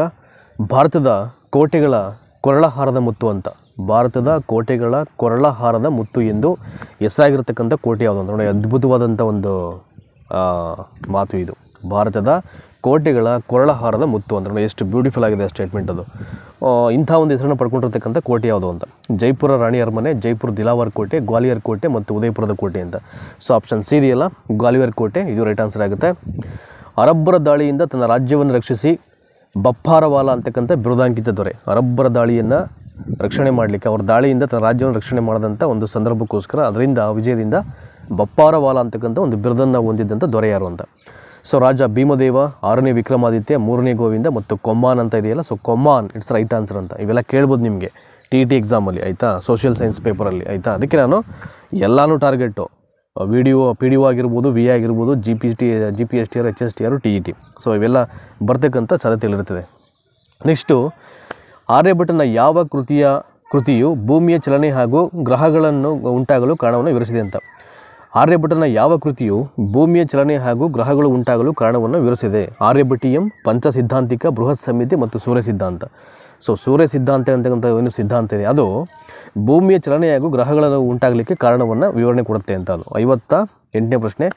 ದೇವನಾಂಪ್ರಿಯ ಅಶೋಕ ಎಂದು ಕೆತ್ತನೆ ಮಾಡಲಾಗಿರ್ತಕ್ಕಂಥ ಶಿಲಾಶಾಸನಗಳು ಯಾವ ಸ್ಥಳದಲ್ಲಿ ದೊರೆತಿದೆ? ಭಾಳ ಈಸಿಯಾಗಿ ಹೇಳ್ಬೋದು. ಸೊ ರಾಯಚೂರಿನ ಮಸ್ಕಿಯಲ್ಲಿ ಮತ್ತು ಕಲ್ಕತ್ತಾ ಶಾಸನದಲ್ಲಿ, ಇವೆರಡು ಶಾಸನದಲ್ಲಿ ಆತನ ಕುರಿತಾಗಿ ದೇವನಾಂಪ್ರಿಯ ಅಶೋಕ ಅಂತಕ್ಕಂಥ ಕೆತ್ತನೆಯನ್ನು ಮಾಡಲಾಗಿದೆ ಅಂತ ಆಯಿತಾ, ಆ ಒಂದು ಶಾಸನಗಳಲ್ಲಿ. ಇನ್ನು ಮಸ್ಕಿ ಬ್ರಹ್ಮಗಿರಿ ಶಾಸನ ಬರಲ್ಲ, ಕಲ್ಕತ್ತಾ ನಿಟ್ಟೂರು ಶಾಸನ ಬರಲ್ಲ, ಮಸ್ಕಿ ಶಾಸನದಲ್ಲಿ ಮಾತ್ರ ಅಂತಿದೆ ಅದು ಬರಲ್ಲ. ಆ್ಯಕ್ಚುಲಿ ಅದೊಂದೇ ಅಲ್ಲ, ಮಸ್ಕಿ ಮತ್ತು ಕಲ್ಕತ್ತಾ ಶಾಸನ ಎರಡೂ ಶಾಸನದಲ್ಲಿ ಬರುತ್ತೆ ಅದು ದೇವನಾಂಪ್ರಿಯ ಅಶೋಕ ಅಂತ. ಹಾಗಾಗಿ ಆಪ್ಷನ್ ಎ ರೈಟ್ ಆನ್ಸರ್ ಅದಕ್ಕೆ. ನೆಕ್ಸ್ಟು ಕ್ವಶನ್ ನಂಬರ್ 59ಗೆ ಬರೋಣ ಈಗ. 59ನೇ ಪ್ರಶ್ನೆ ಈಗ ನೋಡಿ ಇಲ್ಲಿದೆ. ಇಲ್ಲಿ ದೆಹಲಿ ಸುಲ್ತಾನರ ಕಾಲದಲ್ಲಿ ವಿಧಿಸುತ್ತಿದ್ದ ಕಮ್ಸ್ ಎಂಬ ತೆರಿಗೆಯು ಅಂತ. ದೆಹಲಿ ಸುಲ್ತಾನರ ಕಾಲದಲ್ಲಿ ವಿಧಿಸುತ್ತಿದ್ದ ಕಮ್ಸ್ ಎಂಬ ತೆರಿಗೆ ಏನದು? ಕಮ್ಸ್ ಅಂತಕ್ಕಂಥ ಒಂದು ಟ್ಯಾಕ್ಸು. ಮುಸ್ಲಿಮರ ಮೇಲಿನ ಆಸ್ತಿ ತೆರಿಗೆ, ಹಿಂದೂಗಳ ಮೇಲಿನ ಆಸ್ತಿ ತೆರಿಗೆ, ಯುದ್ಧದಲ್ಲಿ ಲೂಟಿ ಮಾಡಿದಂಥ ಸಂಪತ್ತಿನ ಮೇಲಿಗೆ ತೆರಿಗೆ, ಹಿಂದೂಗಳ ಮೇಲಿನ ಕೃಷಿ ಭೂಮಿ ಮೇಲಿನ ತೆರಿಗೆ ಅಂತ. ನೋಡಿ ಹಿಂಗೂ ಆಗ್ತಾರೆ ಟ್ಯಾಕ್ಸ್ ಅಂತ ನಮಗೆ ಇವೆಲ್ಲ ಓದ್ಬೇಕಾದ್ರೆ ಗೊತ್ತಾಗ್ಬಿಡುತ್ತೆ. ಸೊ ಯುದ್ಧದಲ್ಲಿ ಲೂಟಿ ಮಾಡಿದಂಥ ಸಂಪತ್ತಿನ ಮೇಲೆ ಆಗ್ತಿದ್ದಂಥ ಒಂದು ಟ್ಯಾಕ್ಸ್ ಇದು ಯಾವುದು? ಕಮ್ಸ್ ಅಂತಕ್ಕಂಥ ಒಂದು ತೆರಿಗೆ. ಹಾಗಾಗಿ ಆಪ್ಷನ್ ಸಿ ಇದೆಯಲ್ಲ ಅದು ರೈಟ್ ಆನ್ಸರ್ ಆಗುತ್ತೆ. ನೆಕ್ಸ್ಟ್ 60ನೇ ಪ್ರಶ್ನೆ. ಕುರಾನ್ ಪ್ರತಿಯನ್ನು ತಯಾರು ಮಾಡಿ ತನ್ನ ಜೀವನಾಂಶ ಸಂಪಾದಿಸುತ್ತಿದ್ದ ಬಹುಮನಿ ಸುಲ್ತಾನ್ ಯಾರು ಅಂತ. ಕುರಾನ್ ಅಂತಕ್ಕಂಥ ಪ್ರತಿಯನ್ನು ತಯಾರು ಮಾಡಿ ಜೀವನ ಮಾಡ್ತಿದ್ದ, ಅಂದರೆ ತನ್ನ ಜೀವನಾಂಶವನ್ನು ಸಂಪಾದನೆ ಮಾಡ್ತಾ ಇದ್ದಂಥ. ಸೊ ಯಾರು ಬಹುಮನಿ ಸುಲ್ತಾನ ಇಲ್ಲಿ? ಇಬ್ರಾಹಿಂ ಆದಿಲ್ ಶಾ, ಫಿರೋಜ್ ಶಾ, ಮಹಮ್ಮದ್ ಆದಿಲ್ ಶಾ, ಮಹಮ್ಮದ್ ಗವಾನ್ ಅಂತಿದೆ. ದಟ್ ಈಸ್ ಆಪ್ಷನ್ ಬಿ ಇದೆಯಲ್ಲ ಫಿರೋಜ್ ಶಾ ಅಂತ, ಅದು ಇದಕ್ಕೆ ರೈಟ್ ಆನ್ಸರ್ ಆಗುತ್ತೆ. ಸೊ ನೆಕ್ಸ್ಟು 61ನೇ ಪ್ರಶ್ನೆ ನೋಡೋಣ ಈಗ. ವಿಜಯನಗರ ಅರಸರ ಕಾಲದಲ್ಲಿ ಖ್ಯಾತ ಮಹಿಳಾ ಕುಸ್ತಿಪಟುವಾಗಿದ್ದರು ಯಾರು ಅಂತ. ವಿಜಯನಗರ ಅರಸರ ಕಾಲದಲ್ಲಿ ಮಹಿಳಾ ಕುಸ್ತಿಪಟು ಯಾರಾಗಿದ್ದರು ಅಂತ ಅಲ್ಲಿ ಹೊನ್ನಮ್ಮ, ಗಂಗಾದೇವಿ, ಹರಿಯಕ್ಕ ಮತ್ತು ವೀರಮ್ಮ ದೇವಿ ಅಂತಿದೆ. ಸೊ ಹರಿಯಕ್ಕ ಇದಕ್ಕೆ ರೈಟ್ ಆನ್ಸರ್ ಇದಕ್ಕೆ. ನೆಕ್ಸ್ಟ್ 62ನೇದು. ಕ್ರೈಸ್ತನೇ, ಯಹೂದಿಯೇ, ಮಹಮ್ಮದೀಯನೇ ಅಥವಾ ಹಿಂದುವೇ ಯಾರಾದರೂ ಆಗಲಿ ನಿರಾತಂಕವಾಗಿ ಈ ರಾಜ್ಯದಲ್ಲಿ ಬಾಳಬಹುದು ಎಂದು ವಿಜಯನಗರ ಅರಸರ ಕಾಲದಲ್ಲಿದ್ದ ಧಾರ್ಮಿಕ ಸ್ವಾತಂತ್ರ್ಯದ ಬಗ್ಗೆ ಹೇಳಿರ್ತಕ್ಕಂಥ ಪ್ರವಾಸಿಗ ಯಾರು ಅಂತ. ಅಂದರೆ ಎಲ್ಲರಿಗೂ ಅವಕಾಶ ಇದೆ ಇಲ್ಲಿ ಸಮಾನವಾಗಿ ಬಾಳಲಿಕ್ಕೆ ಅಂತಕ್ಕಂಥ ಒಂದು ಹೇಳಿಕೆಯನ್ನು ಯಾರು ಕೊಟ್ಟರು ಅಂತ. ಒಬ್ಬ ಪ್ರವಾಸಿಗ ಆತ ಯಾರು ಅಂತ. Domingo Paes, Niccolo Conti, Abdul Razzaq ಮತ್ತು ಬಾರ್ಬೋಸಾ ಅಂತ. ನೋಡಿ, ವಿಜಯನಗರ ಕಾಲದಲ್ಲಿ ಉತ್ತುಂಗ ಶಿಖರದಲ್ಲಿದ್ದಾಗ ಭೇಟಿ ಕೊಟ್ಟಿದ್ದು ಬಾರ್ಬೋಸಾ ಅಂತಕ್ಕಂಥ ಒಬ್ಬ ಪ್ರವಾಸಿಗ. ಆತ ಹೇಳುವಂಥದ್ದು, ಒಬ್ಬ ಕ್ರೈಸ್ತನೇ ಆಗಿರಲಿ, ಯಹೂದಿ ಆಗಿರಲಿ, ಮಹಮ್ಮದೀನೇ ಆಗಿರಲಿ, ಹಿಂದುವೇ ಆಗಿರಲಿ, ಯಾರೇ ಆಗಲಿ ಈ ಒಂದು ಡೈನಾಸ್ಟಿಯಲ್ಲಿ ವಿಜಯನಗರ ಸಾಮ್ರಾಜ್ಯದಲ್ಲಿ ನಿರಾತಂಕವಾಗಿ ಬಾಳಲಿಕ್ಕೆ ಅವಕಾಶ ಇತ್ತು ಅಂತ ಈ ಒಂದು ಹೇಳಿಕೆಯನ್ನು ಹೇಳುವಂಥದ್ದು ಬಾರ್ಬೋಸಾ. ಸೊ ವಿಜಯನಗರ ಸಾಮ್ರಾಜ್ಯದ ಅದರ ಒಂದು ಘನತೆ, ಗೌರವ ಮತ್ತು ಹೆಗ್ಗಳಿಕೆಯನ್ನು ಮೆಚ್ಚಿಕೊಂಡು ಹೇಳಿದಂಥ ಅದ್ಭುತವಾದ ಸಾಲಿದು. ಆಯಿತಾ. ನೆಕ್ಸ್ಟು 63ನೇ ಪ್ರಶ್ನೆ, ಕ್ವಶನ್ ನಂಬರ್ 63. ಟರ್ನ್ ಓವರ್ ಆಧಾರದ ಮೇಲೆ ಭಾರತದ ಅತಿ ದೊಡ್ಡ ಸ್ಟಾಕ್ ಎಕ್ಸ್ಚೇಂಜ್ ಯಾವುದು ಅಂತ. ಟರ್ನ್ ಓವರ್ ಆಧಾರದ ಮೇಲೆ ಭಾರತದ ಅತಿ ದೊಡ್ಡ ಸ್ಟಾಕ್ ಎಕ್ಸ್ಚೇಂಜ್ ಯಾವುದು ಅಂತ. Mumbai stock exchange, national stock exchange, Kolkata stock exchange, and last one Bengaluru stock exchange ಅಂತ ಇದೆ. ಆಪ್ಷನ್ ಬಿ ಇದೆಯಲ್ಲ, ನ್ಯಾಷನಲ್ ಸ್ಟಾಕ್ ಎಕ್ಸ್ಚೇಂಜ್ ಅಂತ. It's right answer. ಅದಕ್ಕೆ ಭಾರತದ ಕಮಾಡಿಯಸ್ ಅಂದರೆ ವಸ್ತುಗಳ ಅಂತ. ಭಾರತದ ಕಮಾಡಿಯಸ್ ಮಾರುಕಟ್ಟೆ ನಿಯಂತ್ರಕರು ಯಾವುದು ನಿಯಂತ್ರಣ ಮಾಡುತ್ತೆ ಅಂತ. ಭಾರತದ ಕಮಾಡಿಯಸ್ ವಸ್ತುಗಳನ್ನು SEBI, RBI, forward market commission ಮತ್ತು ಫೈನಾನ್ಸ್ ಮಿನಿಸ್ಟ್ರಿ ಅಂತ ಇದೆ. ಸೊ FMC ಅಂತ ಇದನ್ನು, ಈ ಫಾರ್ವರ್ಡ್ ಮಾರ್ಕೆಟ್ ಕಮಿಷನನ್ನು. ಸೊ ಆಪ್ಷನ್ ಸಿ ಇದೆಯಲ್ಲ, ಇದೇ ಅದಕ್ಕೆ ರೈಟ್ ಆನ್ಸರ್ ಆಗುತ್ತೆ. ನೆಕ್ಸ್ಟು ಕ್ವಶನ್ ನಂಬರ್ 65 ನೋಡೋಣ. ಈಗ ಸ್ಕೆಡ್ಯೂಲ್ಡ್ ಬ್ಯಾಂಕ್ ಅಂದರೆ, ಸ್ಕೆಡ್ಯೂಲ್ಡ್ ಬ್ಯಾಂಕ್ ಅಂದರೆ ಏನು ಅಂತ ನಾವು ಮೀನಿಂಗ್ ಹೇಳಬೇಕೀಗ. 100 ಕೋಟಿ ಠೇವಣಿ ಇರತಕ್ಕಂಥ ಒಂದು ಬ್ಯಾಂಕು, ಭಾರತೀಯ ರಿಸರ್ವ್ ಬ್ಯಾಂಕಿನ 2ನೇ ಸ್ಕೆಡ್ಯೂಲ್ನಲ್ಲಿರ್ತಕ್ಕಂಥ ಬ್ಯಾಂಕು, 50 ಶಾಖೆಗಳಿಗೂ ಹೆಚ್ಚು ಶಾಖೆಗಳಿರುವ ಬ್ಯಾಂಕು. ಮೇಲಿನ ಯಾವುದೂ ಅಲ್ಲ ಅಂತದೆ. ಸ್ಕೆಡ್ಯೂಲ್ ಬ್ಯಾಂಕ್ ಅಂದರೆ ಭಾರತೀಯ ರಿಸರ್ವ್ ಬ್ಯಾಂಕಿನ 2ನೇ ಸ್ಕೆಡ್ಯೂಲ್ನಲ್ಲಿರ್ತಕ್ಕಂಥ ಒಂದು ಬ್ಯಾಂಕ್ ಅಂತ ಅದು ಅರ್ಥ ಬರುತ್ತೆ ಅಷ್ಟೇ. ಆಪ್ಷನ್ ಬಿ ಇದಕ್ಕೆ ರೈಟ್ ಆನ್ಸರು. ನೆಕ್ಸ್ಟು 66ನೇ ಪ್ರಶ್ನೆ. ಇಲ್ಲಿಯವರೆಗೆ ಯಾವ ರಾಜ್ಯ ಸರ್ಕಾರದ ವ್ಯಾಪಾರವನ್ನು ರಿಸರ್ವ್ ಬ್ಯಾಂಕ್ ಮಾಡ್ತಿರಲಿಲ್ಲ. ಇಲ್ಲಿಯವರೆಗೆ ಯಾವ ರಾಜ್ಯ ಸರ್ಕಾರದ ಒಂದು ವ್ಯಾಪಾರವನ್ನು ರಿಸರ್ವ್ ಬ್ಯಾಂಕು ಮಾಡ್ತಾಯಿರಲಿಲ್ಲ ಅಂತ. ಯಾವುದು ಬರುತ್ತೆ, ಸ್ಟೇಟ್ ಗೌರ್ಮೆಂಟ್ ಬ್ಯಾಂಕು ಅದರ ಯಾವುದೇ ವ್ಯಾಪಾರವನ್ನು ಮಾಡ್ತಾಯಿರಲಿಲ್ಲ ಅಂತ. ನಾಗಾಲ್ಯಾಂಡು, ಅಸ್ಸಾಮು, ಪಂಜಾಬು ಮತ್ತು ಜಮ್ಮು ಮತ್ತು ಕಾಶ್ಮೀರ. ಡಿ ಇದೆಯಲ್ಲ, ಜಮ್ಮು ಮತ್ತು ಕಾಶ್ಮೀರ, ಇದರ ಒಂದು ರಾಜ್ಯ ಸರ್ಕಾರದ ವ್ಯಾಪಾರವನ್ನು ರಿಸರ್ವ್ ಬ್ಯಾಂಕು ಮಾಡ್ತಾಯಿರಲಿಲ್ಲ ಅಂತ. ಆಯಿತಾ. ನೆಕ್ಸ್ಟು ಕ್ವಶನ್ ನಂಬರ್ 67 ನೋಡೋಣ. ಈಗ 67ನೇ ಪ್ರಶ್ನೆ. ಈಗ ಕಾರ್ಮಿಕರು ಒಂದು ಉದ್ಯೋಗದಿಂದ ಮತ್ತೊಂದು ಉದ್ಯೋಗಕ್ಕೆ ಚಲಿಸುವಾಗ ಉಂಟಾಗ್ತಕ್ಕಂಥ ನಿರುದ್ಯೋಗ ಅಂತ. ಯಾವ ಒಂದು ನಿರುದ್ಯೋಗ ಉಂಟಾಗುತ್ತೆ. ಈ ನಿರುದ್ಯೋಗದಲ್ಲಿ ಹಲವಾರು ಕ್ಲಾಸಿಫಿಕೇಷನ್ ಬರುತ್ತೆ. ಇದು ರಚನಾತ್ಮಕ ನಿರುದ್ಯೋಗ, ಐ ಥಿಂಕ್ ಅರೆ ಉದ್ಯೋಗ, ಮರೆಮಾಚಿದ ನಿರುದ್ಯೋಗ, ಇವೆಲ್ಲ ಕ್ಲಾಸಿಫಿಕೇಷನ್ ಬರುತ್ತೆ. ಒಂದು ಉದ್ಯೋಗದಿಂದ ಮತ್ತೊಂದು ಉದ್ಯೋಗಕ್ಕೆ ಕಾರ್ಮಿಕರು ಚಲನೆಯನ್ನು ಮಾಡಬೇಕಾದ್ರೆ ಉಂಟಾಗ್ತಕ್ಕಂಥ ನಿರುದ್ಯೋಗದ ಹೆಸರೇನು ಅಂತ ಇಲ್ಲಿ ಅಷ್ಟೇ. Simple question. ಋತು ಸಂಬಂಧ ನಿರುದ್ಯೋಗ, ಘರ್ಷಣಾತ್ಮಕ ನಿರುದ್ಯೋಗ, ತಾಂತ್ರಿಕ ನಿರುದ್ಯೋಗ ಮತ್ತು ವರ್ತುಲಾಕಾರದ ನಿರುದ್ಯೋಗ ಅಂತ ಇದೆ. ಆಪ್ಷನ್ ಬಿ ಇದೆಯಲ್ಲ, ಘರ್ಷಣಾತ್ಮಕ ನಿರುದ್ಯೋಗ ಅಂತ ಇದು ಇದಕ್ಕೆ ರೈಟ್ ಆನ್ಸರ್ ಆಗುತ್ತೆ. ನೆಕ್ಸ್ಟು ಕ್ವಶನ್ ನಂಬರ್ 68 ನೋಡೋಣ. ಈಗ question number 68. Yes it is. ಅದನ್ನು ಮಾರ್ಕ್ ಮಾಡಿ ನಿಮ್ಗೆ ಹೇಳಬೇಕು, ಆವಾಗ ನೀಟಾಗಿ ಅಂಡರ್ಸ್ಟುಡ್ ಆಗುತ್ತೆ ಅದು. 67ನೇದಕ್ಕೆ ಘರ್ಷಣಾತ್ಮಕ ನಿರುದ್ಯೋಗ. 68ನೇದಕ್ಕೆ ಆರಂಭದಲ್ಲಿ ಭಾರತೀಯ ಸ್ಟೇಟ್ ಬ್ಯಾಂಕ್ ಯಾವ ಒಂದು ಹೆಸರಿಂದ ಕರೆಯಲಾಗುತ್ತಿತ್ತು ಅಂತ. Imperial bank, additional bank, reserve bank ಮತ್ತು ಬ್ಯಾಂಕ್ ಆಫ್ ಗೌರ್ಮೆಂಟ್ ಇದೆ. ಸ್ಟೇಟ್ ಬ್ಯಾಂಕ್ ಆಫನ್ನು ಆವಾಗ ಇಂಡಿಯನ್ ಸ್ಟೇಟ್ ಬ್ಯಾಂಕನ್ನು ಇಂಪೀರಿಯಲ್ ಬ್ಯಾಂಕ್ ಅಂತ ಹೇಳ್ತಾಯಿದ್ರು ಪ್ರಾರಂಭದಲ್ಲಿ. 69ನೇದು ಕೇಂದ್ರ ಸರ್ಕಾರದ ಆದಾಯದ ಕೊರತೆ ಅಂದರೆ. ಕೇಂದ್ರ ಸರ್ಕಾರದ ಆದಾಯದ ಕೊರತೆ ಅಂದರೆ ಏನು? ಒಟ್ಟು ಆದಾಯದ ಮೇಲೆ ಒಟ್ಟು ಖರ್ಚುಗಳ ಹೆಚ್ಚುವರಿ, ಒಟ್ಟು ಖರ್ಚುಗಳ ಮೇಲೆ ಆದಾಯ ಸ್ವೀಕೃತಿಗಳ ಹೆಚ್ಚುವರಿ, ಆದಾಯ ಸ್ವೀಕೃತಿಗಳ ಮೇಲೆ ಆದಾಯ ಖರ್ಚುಗಳ ಹೆಚ್ಚುವರಿ ಅಂತ. ನೋಡಿ, ಆದಾಯ ಸ್ವೀಕೃತಿಗಳ ಮೇಲೆ ಆದಾಯ ಖರ್ಚುಗಳ ಹೆಚ್ಚುವರಿ ನಿವ್ವಳ ಎರವಲುಗಳಿಗೆ ಸಮಾನ ಅಂತಿದೆ. ಇದು ಯಾವುದೂ ಅಲ್ಲ, ಆಪ್ಷನ್ ಸಿ ಇದೆಯಲ್ಲ. ಆದಾಯ ಸ್ವೀಕೃತಿಗಳ ಮೇಲೆ ಆದಾಯ ಖರ್ಚುಗಳ ಹೆಚ್ಚುವರಿ ಅಂತ ಅದು ರೈಟ್ ಆನ್ಸರ್ ಆಗುತ್ತೆ. ಇದನ್ನು ಕೇಂದ್ರ ಸರ್ಕಾರದ ಆದಾಯದ ಕೊರತೆ ಅಂತ ನಾವು ಹೇಳುವಂಥದ್ದು. ನೆಕ್ಸ್ಟು ಕ್ವಶನ್ ನಂಬರ್ 70ಗೆ ಬರೋಣ. ಈಗ ಒಂದು ಬಂಡವಾಳ ಸಂಸ್ಥೆಯ ನೈಜ ಮಾಲೀಕರು ಅಂತ. ಒಂದು ಬಂಡವಾಳ ಸಂಸ್ಥೆಯ ನೈಜ ಮಾಲೀಕರು, ಇವೆಲ್ಲವೂ ಕೂಡ ಬಿಸ್ನೆಸ್ ಸ್ಟಡೀಸ್ಗೆ ಸಂಬಂಧಪಟ್ಟಂಥ ಪ್ರಶ್ನೆಗಳಿವೆಲ್ಲ, ಅಥವಾ ಎಕನಾಮಿಕ್ಸ್ಗೆ ಸಂಬಂಧಪಟ್ಟಂಥ ಪ್ರಶ್ನೆಗಳಿವೆಲ್ಲ. ಒಂದು ಬಂಡವಾಳ ಸಂಸ್ಥೆಯ ನೈಜ ಮಾಲೀಕರು ಅಂದರೆ ಡಿಬೆಂಚರ್ ಪಡೆದವರು, ಈಕ್ವಿಟಿ ಶೇರನ್ನು ಹೊಂದಿರುವವರು, ಬಂಡವಾಳ ಸಂಸ್ಥೆಯ ನಿರ್ದೇಶಕರುಗಳು, ಬೇರಾರ್ ಬಾಂಡ್ಗಳನ್ನು ಹೊಂದಿರುವವರು ಅಂತ. ಈಕ್ವಿಟಿ ಶೇರ್ ಅಂತಿದೆಯಲ್ಲ, ಅದನ್ನು ಯಾರು ಪಡ್ಕೊಂಡಿರ್ತಾರೆ, ಅದನ್ನು ಇಲ್ಲಿ ಬಂಡವಾಳ ಸಂಸ್ಥೆಯ ನೈಜ ಮಾಲೀಕರು ಅಂತ ಕರೆಯೋದು. ಮೊಬೈಲ್ಗಳಿಗೆ ಸಂಬಂಧಪಟ್ಟಂತೆ PUK ಕೋಡ್ ಅಂದರೆ ಏನು ಅಂತ. ಮೊಬೈಲ್ ಬ್ಲ್ಯಾಕ್ ಆದರೆ, ಈಗ ಫೋನು ಲಾಕ್ ಸ್ಕ್ರೀನ್ಗೆ ಒಂದಷ್ಟು ಪಾಸ್ವರ್ಡ್ ಕೊಟ್ಕೊಟ್ಟಿರ್ತಾರೆ ನೀವು ಅಲ್ವಾ. ಅದಕ್ಕೆ ಒಂದಷ್ಟು ಅಟೆಂಪ್ಟ್ಸ್ ಅಂತ ಇರುತ್ತೆ ನಿಮಗೆ. ಮ್ಯಾಕ್ಸಿಮಮ್ಮು ಒಂದು 2 ರಿಂದ 3 ಸಲ ಅಟೆಂಪ್ಟ್ ಇರುತ್ತೆ. ಅಟೆಂಪ್ಟ್ಸು ಜಾಸ್ತಿ ಆಗ್ತಾ ಏನಾಗುತ್ತೆ, ನಿಮ್ಮ ಫೋನ್ ಬ್ಲ್ಯಾಕ್ ಆಗುತ್ತೆ. ಆ ಬ್ಲ್ಯಾಕನ್ನು ತೆಗೆಸಬೇಕಾದ್ರೆ ಪ್ರತಿಯೊಂದು ನೆಟ್ವರ್ಕ್ಸಲ್ಲಿ ಆ PUK ಕೋಡು ನೀವು ಅವರಿಗೆ ಕರೆ ಮಾಡಿ ಕಸ್ಟಮರ್ ಕೇರ್ಗೆ ನಿಮ್ಮ ನಂಬರ್ ಹೇಳಿ ಆ PUK ಕೋಡನ್ನು ಈಸ್ಕೊಂಡು ಆಮೇಲೆ ಅದನ್ನು ಅನ್ಬ್ಲ್ಯಾಕ್ ಮಾಡ್ಕೋಬೇಕು. ಇವೆಲ್ಲ ಪ್ರಾಸೆಸ್ ಇದೆ ಇದು. ಆಯಿತಾ. ಅಂದರೆ ಮೊಬೈಲ್ ಬಗ್ಗೆ ತುಂಬ ನಾಲೆಜ್ ಇವೆಲ್ಲ ಐಡಿಯಾಸ್ ಇರುತ್ತೆ ಅಂತ. PUK ಕೋಡ್ ಅಂದರೆ ಏನು ಆಗಿದ್ರೆ ಇಲ್ಲಿ personal user code, personal user interface code ಬರಲ್ಲ, ಪ್ರೈಮರಿ ಯೂಸರ್ ಕೋಡ್ ಬರಲ್ಲ, ಪರ್ಸನಲ್ ಅನ್ಬ್ಲಾಕಿಂಗ್ ಕೋಡ್ ಅಂತಿದೆಯಲ್ಲ, ಇಟ್ಸ್ ರೈಟ್ ಆನ್ಸರ್. ನಾನು ನೋಡಿ ಇವಾಗ ಹೇಳಿದ ಎಕ್ಸ್ಪ್ಲನೇಷನ್ ನಿಮಗೆ ಅದು ಟ್ಯಾಲಿ ಆಗುತ್ತೆ. ಪರ್ಸನಲ್ ಅನ್ಬ್ಲಾಕಿಂಗ್ ಕೋಡ್ ಅಂದರೆ ಇಟ್ಸ್ ಎ PUK ಕೋಡ್ ಅಂತ, ಆಯಿತಾ. ನೆಕ್ಸ್ಟು ಲೈಫೈ ಅಂತಕ್ಕಂಥ ಪದವನ್ನು ಮೊದಲನೇ ಬಾರಿಗೆ ಯಾರು ಯೂಸ್ ಮಾಡಿದ್ರು ಅಂತ. ಲೈಫೈ ಅಂತಕ್ಕಂಥ ಪದವನ್ನು, ವೈಫೈ ಎಲ್ಲ ಇದು LI ಅಂತ, ಲೈಫೈ ಅಂತಕ್ಕಂಥ ಪದವನ್ನು ಯೂಸ್ ಮಾಡಿದ್ದು Charles Dickens, Mark Zuckerberg, Fredrik Herickson. So Harald Haas ಅಂತಕ್ಕಂಥ ಒಂದು ಏನು ವ್ಯಕ್ತಿ ಇದ್ದಾನೆ ಅವನು ಫಸ್ಟ್ ಇದನ್ನು ಯೂಸ್ ಮಾಡುವಂಥದ್ದು, ಆಯಿತಾ. ಸೊ ನೆಕ್ಸ್ಟು 73ನೇ ಪ್ರಶ್ನೆ.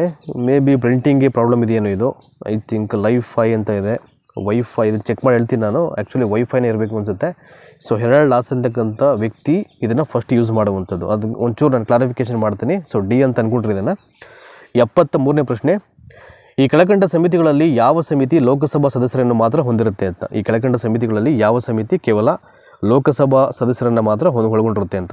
ಶಾಸನಗಳ ಸಂಯೋಜನಾ ಸಮಿತಿ, ಅಂದಾಜು ಸಮಿತಿ, ಸಾರ್ವಜನಿಕ ಲೆಕ್ಕ ಸಮಿತಿ, ಸಾರ್ವಜನಿಕ ಉದ್ಯಮಗಳ ಸಮಿತಿ ಅಂತಿದೆ. ಸೊ ಅಂದಾಜು ಸಮಿತಿ ಅಂತಿದೆಯಲ್ಲ, ಇದು ಕೇವಲ ಲೋಕಸಭಾ ಸದಸ್ಯರನ್ನು ಮಾತ್ರ ಹೊಂದಿರುತ್ತೆ ಅಂತ. ಕರ್ನಾಟಕ ರಾಜ್ಯ ವಿಧಾನ ಪರಿಷತ್ತಿಗೆ ರಾಜ್ಯಪಾಲರು ಎಷ್ಟು ಜನರನ್ನು ನಾಮನಿರ್ದೇಶನ ಮಾಡಲಿಕ್ಕೆ ಅವಕಾಶ ಇದೆ? ಇದಂತೂ ಭಾಳ ಈಸಿಯಾಗಿ ಹೇಳ್ಬೋದು. 6ನೇ ಒಂದು ಭಾಗ ಅಂತ ನೋಡಿ ಇಲ್ಲಿ. 6ನೇ ಒಂದು, ಕರ್ನಾಟಕ ರಾಜ್ಯ ವಿಧಾನ ಪರಿಷತ್ತಿಗೆ ರಾಜ್ಯಪಾಲರು ಎಷ್ಟು ಜನರನ್ನು ನಾಮನಿರ್ದೇಶನ ಮಾಡಲಿಕ್ಕೆ ಅವಕಾಶ ಇದೆ ಅಂತ. ನಾಮನಿರ್ದೇಶನ ಮಾಡಲಿಕ್ಕೆ ಇರ್ತಕ್ಕಂಥ ಅವಕಾಶ 6ನೇ ಒಂದು ಅಂತ.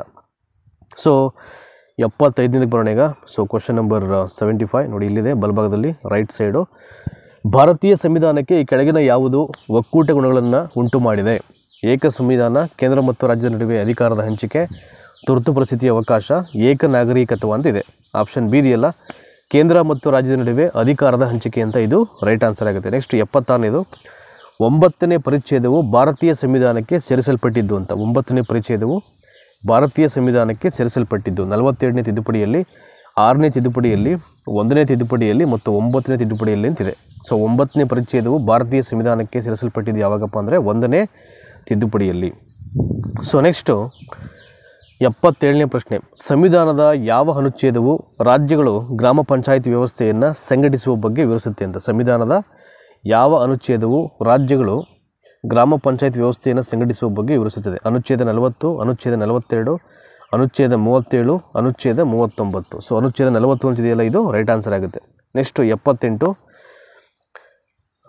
ಬೆಸುಗೆ ಮಾಡಲು ಉಪಯೋಗಿಸಲಾಗುವ ಅನಿಲಗಳು ಯಾವುವು ಅಂತ. ಬೆಸುಗೆ ಮಾಡಲು ಉಪಯೋಗಿಸುವ ಅನಿಲಗಳು ಯಾವುವು? ಆಮ್ಲಜನಕ ಮತ್ತು ಜಲಜನಕ, ಹೀಲಿಯಂ ಮತ್ತು ಆರ್ಗಾನ್, ಕ್ಲೋರಿನ್ ಮತ್ತು ಆರ್ಗಾನ್, ಆಮ್ಲಜನಕ ಮತ್ತು ಅಜಿಟಲಿನ್ ಅಂತ ಇದೆ. ಸೊ ಆಪ್ಷನ್ ಎ ಇದೆಯಲ್ಲ, ಆಮ್ಲಜನಕ ಮತ್ತು ಜಲಜನಕ, ಇದಕ್ಕೆ ರೈಟ್ ಆನ್ಸರ್ ಆಗುತ್ತೆ. ನೆಕ್ಸ್ಟು ವಿಜ್ಞಾನಕ್ಕೆ ಸಂಬಂಧಪಟ್ಟಂಥ ಮತ್ತೊಂದು ಪ್ರಶ್ನೆ 79ನೇದು. ಅಂಟಿಸಿಕೊಳ್ಳದ ಅಡುಗೆ ಮಾಡುವ ಪಾತ್ರೆಗಳನ್ನು ಇವುಗಳಿಂದ ಲೇಪಿಸಲಾಗುತ್ತದೆ. ಅಂಟಿಸಿಕೊಳ್ಳದ ಅಡುಗೆ ಮಾಡ್ತಕ್ಕಂಥ ಪಾತ್ರೆಗಳನ್ನು ನೋಡಿ ಯಾವುದರಿಂದ ಲೇಪಿಸಲಾಗುತ್ತೆ ಅಂತ. ಸೊ PVC, ಪಾಲಿಯೆಸ್ಟರ್, ಪಾಲಿಸ್ಟಿರಿನ್ ಮತ್ತು ಟೆಫ್ಲಾನ್ ಅಂತಿದೆ. ಆಪ್ಷನ್ ಡಿ ಇದೆಯಲ್ಲ ಟೆಫ್ಲಾನು, ಇದಕ್ಕೆ ರೈಟ್ ಆನ್ಸರು. ನೆಕ್ಸ್ಟು ರಾಷ್ಟ್ರೀಯ ಪ್ರವಾಸೋದ್ಯಮ ದಿನ, ದ ನ್ಯಾಷನಲ್ ಟೂರಿಸಮ್ ಡೇ, ಯಾವಾಗ ನಾವು ಇದನ್ನು ಸೆಲೆಬ್ರೇಟ್ ಮಾಡ್ತೀವಿ ಅಂತ. August 23, January 25, March 13 and the last one October 8 ಅಂತ ಇದೆ. ಸೊ ಆಪ್ಷನ್ ಬಿ ಇದೆಯಲ್ಲ ಇಲ್ಲಿ January 25 ಅಂತ, ಇದು ರೈಟ್ ಆನ್ಸರ್ ಆಗುತ್ತೆ. So let's go for question number 81 ನೋಡೋಣ ಈಗ. ಇತ್ತೀಚೆಗೆ ಭಾರತ ಯಾವ ದೇಶದೊಂದಿಗೆ ಇನೋವೇಷನ್ ಫಾರ್ ಕ್ಲೀನ್ ಏರ್ ಅಂತಕ್ಕಂಥ ಒಂದು ಕಾರ್ಯಕ್ರಮವನ್ನು ಬ್ಯಾಂಗ್ಳೂರಲ್ಲಿ ಆರಂಭ ಮಾಡಿದೆ ಅಂತ. ಸೊ ಯಾವ ಒಂದು ದೇಶದ ಜೊತೆಗೆ ಅಂತ. So we have to understand the questions in a right way. So will see 4 option of this question. Germany, UK, Norway ಮತ್ತು ಫ್ರಾನ್ಸು. ಜರ್ಮನಿ, UK, ನಾರ್ವೆ ಮತ್ತು ಫ್ರಾನ್ಸು. ಆಪ್ಷನ್ ಬಿ ಇದೆಯಲ್ಲ UK, ಇದು ರೈಟ್ ಆನ್ಸರ್ ಆಗುತ್ತೆ. Next 82ನೇ ಪ್ರಶ್ನೆ. Save green stay clean ಅಂತ ಈ ಅಭಿಯಾನವನ್ನು ಆರಂಭ ಮಾಡಿದಂಥ ರಾಜ್ಯ ಸರ್ಕಾರ ಯಾವುದು ಅಂತ. ದೆಹಲಿ, ಪಂಜಾಬ್, ಮಧ್ಯಪ್ರದೇಶ, ಪಶ್ಚಿಮ ಬಂಗಾಳ. ಸೊ ಪಶ್ಚಿಮ ಬಂಗಾಳ ಇಟ್ಸ್ ರೈಟ್ ಆನ್ಸರು. ನಮ್ಮ ಸ್ಟೇಟಂತೂ ಏನೂ ಆರಂಭ ಮಾಡಿಲ್ಲ ಬಿಡಿ, ಅದು ಹಾಳಾಯ್ತಿದೆ ಒಂದು ಪರಿಸರ. ಉದ್ಧಾರ ಮಾಡೋ ಕೆಲಸಗಳು ಒಂದು ಐತೆ ಇಲ್ಲ ಇಲ್ಲಿ. ಸೇವ್ ಗ್ರೀನ್ ಸ್ಟೇ ಕ್ಲೀನ್ ಅಭಿಯಾನವನ್ನು ಆರಂಭ ಮಾಡಿದಂಥ ರಾಜ್ಯ ಸರ್ಕಾರ. ಮತ್ತು ಅಲ್ಲೊಂದು ಯಾವುದೋ ರಾಜ್ಯ ಛತ್ತೀಸ್ಗಢ ಅನಿಸುತ್ತೆ ಮೇ ಬಿ, ಅವರು ಪ್ಲಾಸ್ಟಿಕ್ಕನ್ನು ಯಾರು ತಂದು ಕೊಡ್ತಾರೆ ಅವರಿಗೆ ಒಂದು ಹೋಟೆಲ್ ಓಪನ್ ಮಾಡಿಬಿಟ್ಟಿದ್ದಾರೆ. ಅಂದರೆ ಇಡೀ ರಾಜ್ಯವನ್ನು ಶುಚಿಗೊಳಿಸಬೇಕು, ಕ್ಲೀನ್ ಮಾಡಬೇಕು ಅಂತಕ್ಕಂಥ ಒಂದು ಉದ್ದೇಶ ಇಟ್ಕೊಂಡು ಮಾಡ್ತಿರತಕ್ಕಂಥ ಒಂದು ಅದ್ಭುತವಾದ ಸ್ಕೀಮ್ ಅದು, ಆಯಿತಾ. ಒಂದು ಹೋಟೆಲ್ ಓಪನ್ ಮಾಡೋದು, ಪ್ಲಾಸ್ಟಿಕ್ನ ಯಾರು ನಮಗೆ ತಂದು ಕೊಡ್ತಾರೆ ಅವರಿಗೆ ಹೋಟೆಲ್ನಲ್ಲಿ ಉಚಿತವಾಗಿ ಊಟ ಹಾಕೋದು ಅಂತ, ಅವ್ರಿಗೆ ಚೆನ್ನಾಗಿ ಟ್ರೀಟ್ ಮಾಡೋದು ಅಂತ. ನೋಡಿ ಹೆಂಗಿದೆ, ಮಾಡಬೇಕು ಹಂಗೆಲ್ಲ. ಎಲ್ಲೆಲ್ಲೋ ಕೋಟಿ ದುಡ್ಡನ್ನ ಲೂಟಿ ಹೊಡಿತಾರೆ, ಆರಾಮಾಗಿ ಮಾಡ್ಬೋದು. ಮಾಡಿದ್ರೆ ಅದನ್ನು ಮಾಡಲ್ಲ, ಹೇಳೋರು ಕೇಳೋರು ಯಾರೂ ಇಲ್ಲ. ಕಾಸು ಇಸ್ಕೊಂಡು ಓಟ್ ಹಾಕಿದ್ರೆ ಯಾರು ಏನು ಕೇಳಲಿಕ್ಕಾಗುತ್ತೆ. So next 83ನೇದು. ಇತ್ತೀಚೆಗೆ ಯಾವ ರಾಜ್ಯಗಳಲ್ಲಿ ಪ್ರಾಯೋಗಿಕವಾಗಿ one nation one ration card ಯೋಜನೆಯನ್ನು ಜಾರಿಗೆ ತರಲಾಗಿದೆ ಅಂತ? ಇತ್ತೀಚೆಗೆ ಯಾವ ರಾಜ್ಯಗಳಲ್ಲಿ ಪ್ರಾಯೋಗಿಕವಾಗಿ ಒನ್ ನೇಷನ್ ಒನ್ ರೇಷನ್ ಕಾರ್ಡನ್ನು ಯೋಜನೆಯನ್ನು ಜಾರಿಗೆ ತರಲಾಗಿದೆ ಅಂತ? ತೆಲಂಗಾಣ, ಆಂಧ್ರ ಪ್ರದೇಶ್, ಮಹಾರಾಷ್ಟ್ರ, ಗುಜರಾತ್. ತೆಲಂಗಾಣ, ಆಂಧ್ರ ಪ್ರದೇಶ್, ಮಹಾರಾಷ್ಟ್ರ, ಒಡಿಸ್ಸಾ. ಮಹಾರಾಷ್ಟ್ರ, ಗುಜರಾತ್, ರಾಜಸ್ಥಾನ್, ಹರಿಯಾಣ. ತೆಲಂಗಾಣ, ಮಹಾರಾಷ್ಟ್ರ, ಗುಜರಾತ್, ರಾಜಸ್ಥಾನ ಅಂತಿದೆ. ಸೊ ಆಪ್ಷನ್ ಎ ಇದೆಯಲ್ಲ, ಒನ್ ನೇಷನ್ ಒನ್ ರೇಷನ್ ಕಾರ್ಡನ್ನು ಜಾರಿಗೆ ತಂದಿದ್ದು ತೆಲಂಗಾಣ, ಆಂಧ್ರ ಪ್ರದೇಶ, ಮಹಾರಾಷ್ಟ್ರ ಮತ್ತು ಗುಜರಾತಲ್ಲಿ 4 ಸ್ಟೇಟ್ಸು. ಸೊ TAMG ಅಂತ ಅರ್ಥ ಮಾಡ್ಕೊಬಿಡಿ, ಈಸಿ ಆಗುತ್ತೆ. TAMG ತೆಲಂಗಾಣ, ಆಂಧ್ರ ಪ್ರದೇಶ, ಮಹಾರಾಷ್ಟ್ರ ಮತ್ತು ಗುಜರಾತು, ಈ 4 ಸ್ಟೇಟ್ಸಲ್ಲಿ ಸೊ ಪ್ರಾಯೋಗಿಕವಾಗಿ one nation one ration card ಯೋಜನೆಯನ್ನು ಜಾರಿಗೆ ತರಲಾಗುತ್ತೆ. ಸೊ ನೆಕ್ಸ್ಟು 84ನೇದು, ಇತ್ತೀಚೆಗೆ ಮಧ್ಯಂತರ ಶ್ರೇಣಿಯ ಪರಮಾಣು ಪಡೆಗಳ ಒಪ್ಪಂದದಿಂದ ಅಧಿಕೃತವಾಗಿ ಹಿಂದೆ ಸರಿದ ದೇಶ ಯಾವುದು ಅಂತ? ಇತ್ತೀಚೆಗೆ ಮಧ್ಯಂತರ ಶ್ರೇಣಿಯ ಪರಮಾಣು ಪಡೆಗಳ ಒಪ್ಪಂದದಿಂದಾಗಿ ಅಧಿಕೃತವಾಗಿ ಹಿಂದೆ ಸರಿದಂಥ ದೇಶ ಯಾವುದು ಅಂತ? ಉತ್ತರ Korea, so United States of America, UK ಮತ್ತು ರಷ್ಯಾ ಅಂತಿದೆ. ಆಪ್ಷನ್ ಬಿ ಇದೆಯಲ್ಲ ಇಲ್ಲಿ, United States of America, it's right answer. So next 85ನೇ ಪ್ರಶ್ನೆ ಬರೋಣ ಈಗ. Question number 85.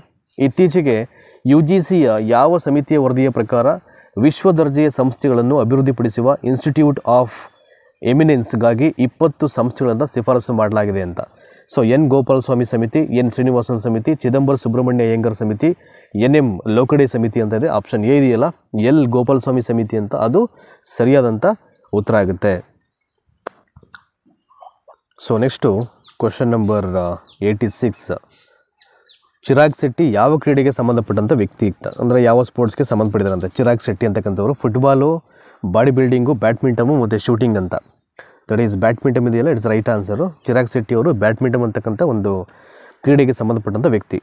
87. ಯಾವ ಹಿರಿಯ ಕ್ರಿಕೆಟಿಗ ಹರಿಯಾಣ ಕ್ರೀಡಾ ವಿಶ್ವವಿದ್ಯಾಲಯದ ಮೊಟ್ಟ ಮೊದಲ ಕುಲಪತಿಯಾಗಿ ನೇಮಕವಾಗಿದ್ದಾರೆ? ಯಾವ ಹಿರಿಯ ಕ್ರಿಕೆಟಿಗ ಹರಿಯಾಣ ಕ್ರೀಡಾ ವಿಶ್ವವಿದ್ಯಾಲಯದ ಮೊಟ್ಟ ಮೊದಲ ಕುಲಪತಿಯಾಗಿ ನೇಮಕವಾಗಿದ್ದಾರೆ? ಕಪಿಲ್ ದೇವ್, ರೋಜರ್ ಬಿನ್ನಿ, ಸೊ G ವಿಶ್ವನಾಥ್ ಮತ್ತು ವಿನು ಮಂಕಡೆ ಅಂತ ಇದೆ. ಸೊ ಇದು ಆನ್ಸರ್ಸ್ ಹೈಲೈಟ್ ಮಾಡಿಲ್ಲ. ಮೇ ಬಿ ಯಾವ ಹಿರಿಯ ಕ್ರಿಕೆಟಿಗ ಹರಿಯಾಣ ಕ್ರೀಡಾ ವಿಶ್ವವಿದ್ಯಾಲಯದ ಮೊಟ್ಟ ಮೊದಲ ಕುಲಪತಿಯಾಗಿ ನೇಮಕವಾಗಿದ್ದಾರೆ ಅಂದರೆ ನನ್ನ ಪ್ರಕಾರವಾಗಿ ರೋಜರ್ ಬಿನ್ನಿ ಇರಬೇಕು. ಒಂಚೂರು ನಿಮಗೆ ನೋಡ್ಬಿಟ್ಟು ಹೇಳ್ತೀನಿ, ಒಂಚೂರು ನನಗೆ ಕಮೆಂಟಲ್ಲಿ ತಿಳಿಸಿ, ಅದನ್ನು ಒಂಚೂರು ಚೆಕ್ ಮಾಡಿ ಹೇಳ್ತೀನಿ ಅದನ್ನು. ಸೊ ನೆಕ್ಸ್ಟು 88ನೇ ಪ್ರಶ್ನೆ ನೋಡೋಣ. Question number 88. ಸೊ ರಾಜಧಾನಿ ದೆಹಲಿಯಲ್ಲಿ ಅಪರಾಧ ತಡೆಗಾಗಿ ಸಿದ್ಧಪಡಿಸಿರ್ತಕ್ಕಂಥ ನೂತನ ವಾಹನದ ಹೆಸರೇನು ಅಂತ? ದೆಹಲಿಯಲ್ಲಿ ಅಪರಾಧ ತಡೆಗಾಗಿ ಸಿದ್ಧಪಡಿಸಿರತಕ್ಕಂಥ ನೂತನ ವಾಹನದ ಹೆಸರೇನು ಅಂತ? Surya, Prahar, Agni, Dandam. Prahar it's a right answer. Supreme ಕೋರ್ಟ್ನ 47ನೇ ಮುಖ್ಯ ನ್ಯಾಯಮೂರ್ತಿ ಯಾರು? ಶರದ್ ಅರವಿಂದ್ ಬೊಬ್ಡೆ, ರಂಜನ್ ಗೊಗಾಯ್, ಅಭಯ್ ಶ್ರೀನಿವಾಸ್ ಮತ್ತು ರವಿ ಮಳಿಮಠ ಅಂತಿದೆ. ಶರದ್ ಅರವಿಂದ್ ಬೊಬ್ಡೆ ಅಂತಿದೆಯಲ್ಲ, ಅದು ರೈಟ್ ಆನ್ಸರ್ ಆಗುತ್ತೆ. ಆ್ಯಂಡ್ ಹಿ ವಾಸ್ 47ನೆಯ ಸುಪ್ರೀಂ ಕೋರ್ಟ್ನ ಮೇನ್ ಜಡ್ಜ್ ಅವರು, ಮುಖ್ಯ ನ್ಯಾಯಮೂರ್ತಿ. ಸೊ ನೆಕ್ಸ್ಟು ಇತ್ತೀಚೆಗೆ ನಿಧನರಾದಂಥ ನ್ಯಾಯಮೂರ್ತಿ ವೆಂಕಟಾಚಲರವರು ಕರ್ನಾಟಕ ಲೋಕಾಯುಕ್ತರಾಗಿ ನೇಮಕಗೊಂಡ ವರ್ಷ ಅಂತ? ಅಂದರೆ ಯಾವಾಗ ಅವರು ನೇಮಕ ಆಗಿದ್ರು ಅಂತ ನ್ಯಾಯಮೂರ್ತಿ ವೆಂಕಟಾಚಲ ಅವರು ಲೋಕಾಯುಕ್ತರಾಗಿ ಅಂತ? ಸೊ 2003, 2005, 1998 ಮತ್ತು 2001 ಅಂತಿದೆ. ಸೊ ಆಪ್ಷನ್ ಡಿ ಇದೆಯಲ್ಲ ಇಲ್ಲಿ, ಸೊ 2001 ಇದು ಇದಕ್ಕೆ ರೈಟ್ ಆನ್ಸರ್ ಆಗುತ್ತೆ. ನೋಡಿ ಇಲ್ಲಿ ಒಂದಷ್ಟು ಮೆಂಟಲ್ ಎಬಿಲಿಟಿ ಕ್ವಶನ್ಸ್ ಇದೆ, ಅದನ್ನು ಲೆಕ್ಕ ಮಾಡಲಿಕ್ಕಾಗಲ್ಲ ಇಲ್ಲಿ, ಯಾಕೆಂದರೆ ಇದು MCQ ಪ್ರಶ್ನೋತ್ತರಗಳ ಒಂದು ಸರಣಿ ಆದ್ದರಿಂದ. ಸೊ ಅದನ್ನು ಸ್ಕ್ರೀನ್ಶಾಟ್ ಮಾಡಿ ಬೇಕಾದ್ರೆ ನೀವು ಲೆಕ್ಕ ಮಾಡ್ಕೊಳ್ಬೋದು. ನಾನು ಆನ್ಸರ್ ಹೇಳ್ಬಿಡ್ತೀನಿ ನೋಡಿ. 91ನೇ ಪ್ರಶ್ನೆಗೆ ಸೊ ಆಪ್ಷನ್ ಡಿ ಇದೆಯಲ್ಲ ಇಲ್ಲಿ, 1092, 1684, 743 ಮತ್ತು 980 ಅಂತಿದೆಯಲ್ಲ. ಸೊ ಆಪ್ಷನ್ ಡಿ 98 ಇದೆಯಲ್ಲ, 980 ಅಂತ, ಅದು ರೈಟ್ ಆನ್ಸರ್ ಆಗುತ್ತೆ. ಸೊ ಅದೇ ಥರ 92ನೇ ಪ್ರಶ್ನೆ ಬರೋಣ ಈಗ. ಸೊ ಎಲ್ಲವೂ ಮೆಂಟಲ್ ಎಬಿಲಿಟಿ ಇದೆ, ಒಂದು 4-5 ಪ್ರಶ್ನೆ ಇದೆ. ಸೊ 92ನೇ ಪ್ರಶ್ನೆ, ಟೀನಾ ಮತ್ತು ರಾಕೇಶ್ ಅವರ ವಯಸ್ಸಿನ ಅನುಪಾತ ಕ್ರಮವಾಗಿ 9:10 ಆಗಿದೆ. 10 ವರ್ಷಗಳ ಹಿಂದೆ ಅವರ ವಯಸ್ಸಿನ ಅನುಪಾತ ಕ್ರಮವಾಗಿ 4:5 ಆಗಿದ್ರೆ ರಾಕೇಶ್ನ ಈಗಿನ ವಯಸ್ಸು ಎಷ್ಟು ಅಂತ? ಇದಕ್ಕೆ ಆನ್ಸರ್ ಬಂದು 20 ವರ್ಷಗಳು. ಲೆಕ್ಕ ನೀವೇ ಮಾಡ್ಕೊಳ್ಬೇಕು, ಸ್ಕ್ರೀನ್ಶಾಟ್ ಮಾಡ್ಕೊಳ್ಳೋದನ್ನು. ಸೊ 93ನೇದು, ಶಾಲಿನಿಯು ಒಂದು ಮೊಬೈಲನ್ನು 25% ನಷ್ಟದೊಂದಿಗೆ ರೂ 1950ಗಳಿಗೆ ಮಾರುತ್ತಾಳೆ. 30% ಲಾಭ ಗಳಿಸಲು ಅವಳು ಆ ಮೊಬೈಲನ್ನು ಎಷ್ಟು ರೂಪಾಯಿಗಳಿಗೆ ಮಾರಬೇಕಾಗುತ್ತದೆ? ಸೊ ಆನ್ಸರ್ ಎ ಬಂದು 3380, ರೈಟ್ ಆನ್ಸರ್ ಅದಕ್ಕೆ. ನೆಕ್ಸ್ಟು ಅದೇ ರೀತಿಯಾದಂಥ ಮತ್ತೊಂದು ಮೆಂಟಲ್ ಎಬಿಲಿಟಿ ಪ್ರಶ್ನೆಯಲ್ಲಿ 94. ಸೊ ಎಯು ಒಂದು ಕೆಲಸವನ್ನು 4 ದಿನಗಳಿಗೆ ಮುಗಿಸುತ್ತಾನೆ, ಬಿ ಅದೇ ಕೆಲಸವನ್ನು 5 ದಿನಗಳಲ್ಲಿ ಮತ್ತು ಸಿ 10 ದಿನದಲ್ಲಿ ಮುಗಿಸ್ತಾನೆ. ಹಾಗಾದರೆ AB ಮತ್ತು ಸಿ ಒಟ್ಟಾಗಿ ಕೆಲಸ ಮಾಡಿದರೆ ಎಷ್ಟು ದಿನಗಳಲ್ಲಿ ಮುಗಿಯುತ್ತೆ ಅಂತ? ಸೊ 1 ದಿನದಲ್ಲಿ ಕಂಪ್ಲೀಟ್ ಆಗುತ್ತೆ. ಇಲ್ಲಿ ಆಪ್ಷನ್ ಬಿ ಇದೆಯಲ್ಲ, 1 ಇದಕ್ಕೆ ರೈಟ್ ಆನ್ಸರ್. ನೆಕ್ಸ್ಟು 95ನೇ ಪ್ರಶ್ನೆ, 160 ಮೀಟರ್ ಉದ್ದವಿರತಕ್ಕಂಥ ರೈಲೊಂದು 160 ಮೀಟರ್ ಉದ್ದವಿರುವ ಪ್ಲಾಟ್ಫಾರ್ಮನ್ನು 16 ಸೆಕೆಂಡ್ಗಳಲ್ಲಿ ದಾಟುತ್ತೆ. ಹಾಗಾದರೆ ಆ ರೈಲಿನ ವೇಗ ಎಷ್ಟು ಅಂತ? ಸೊ 72 ಕಿಲೋಮೀಟರ್ ಅಂತ ಇದೆ ವೇಗ, ಅದು ರೈಟ್ ಆನ್ಸರ್ ಆಗುತ್ತೆ. ಸೊ ನೆಕ್ಸ್ಟು 96ನೇ ಪ್ರಶ್ನೆ ಈಗ, ಕ್ವಶನ್ ನಂಬರ್ 96.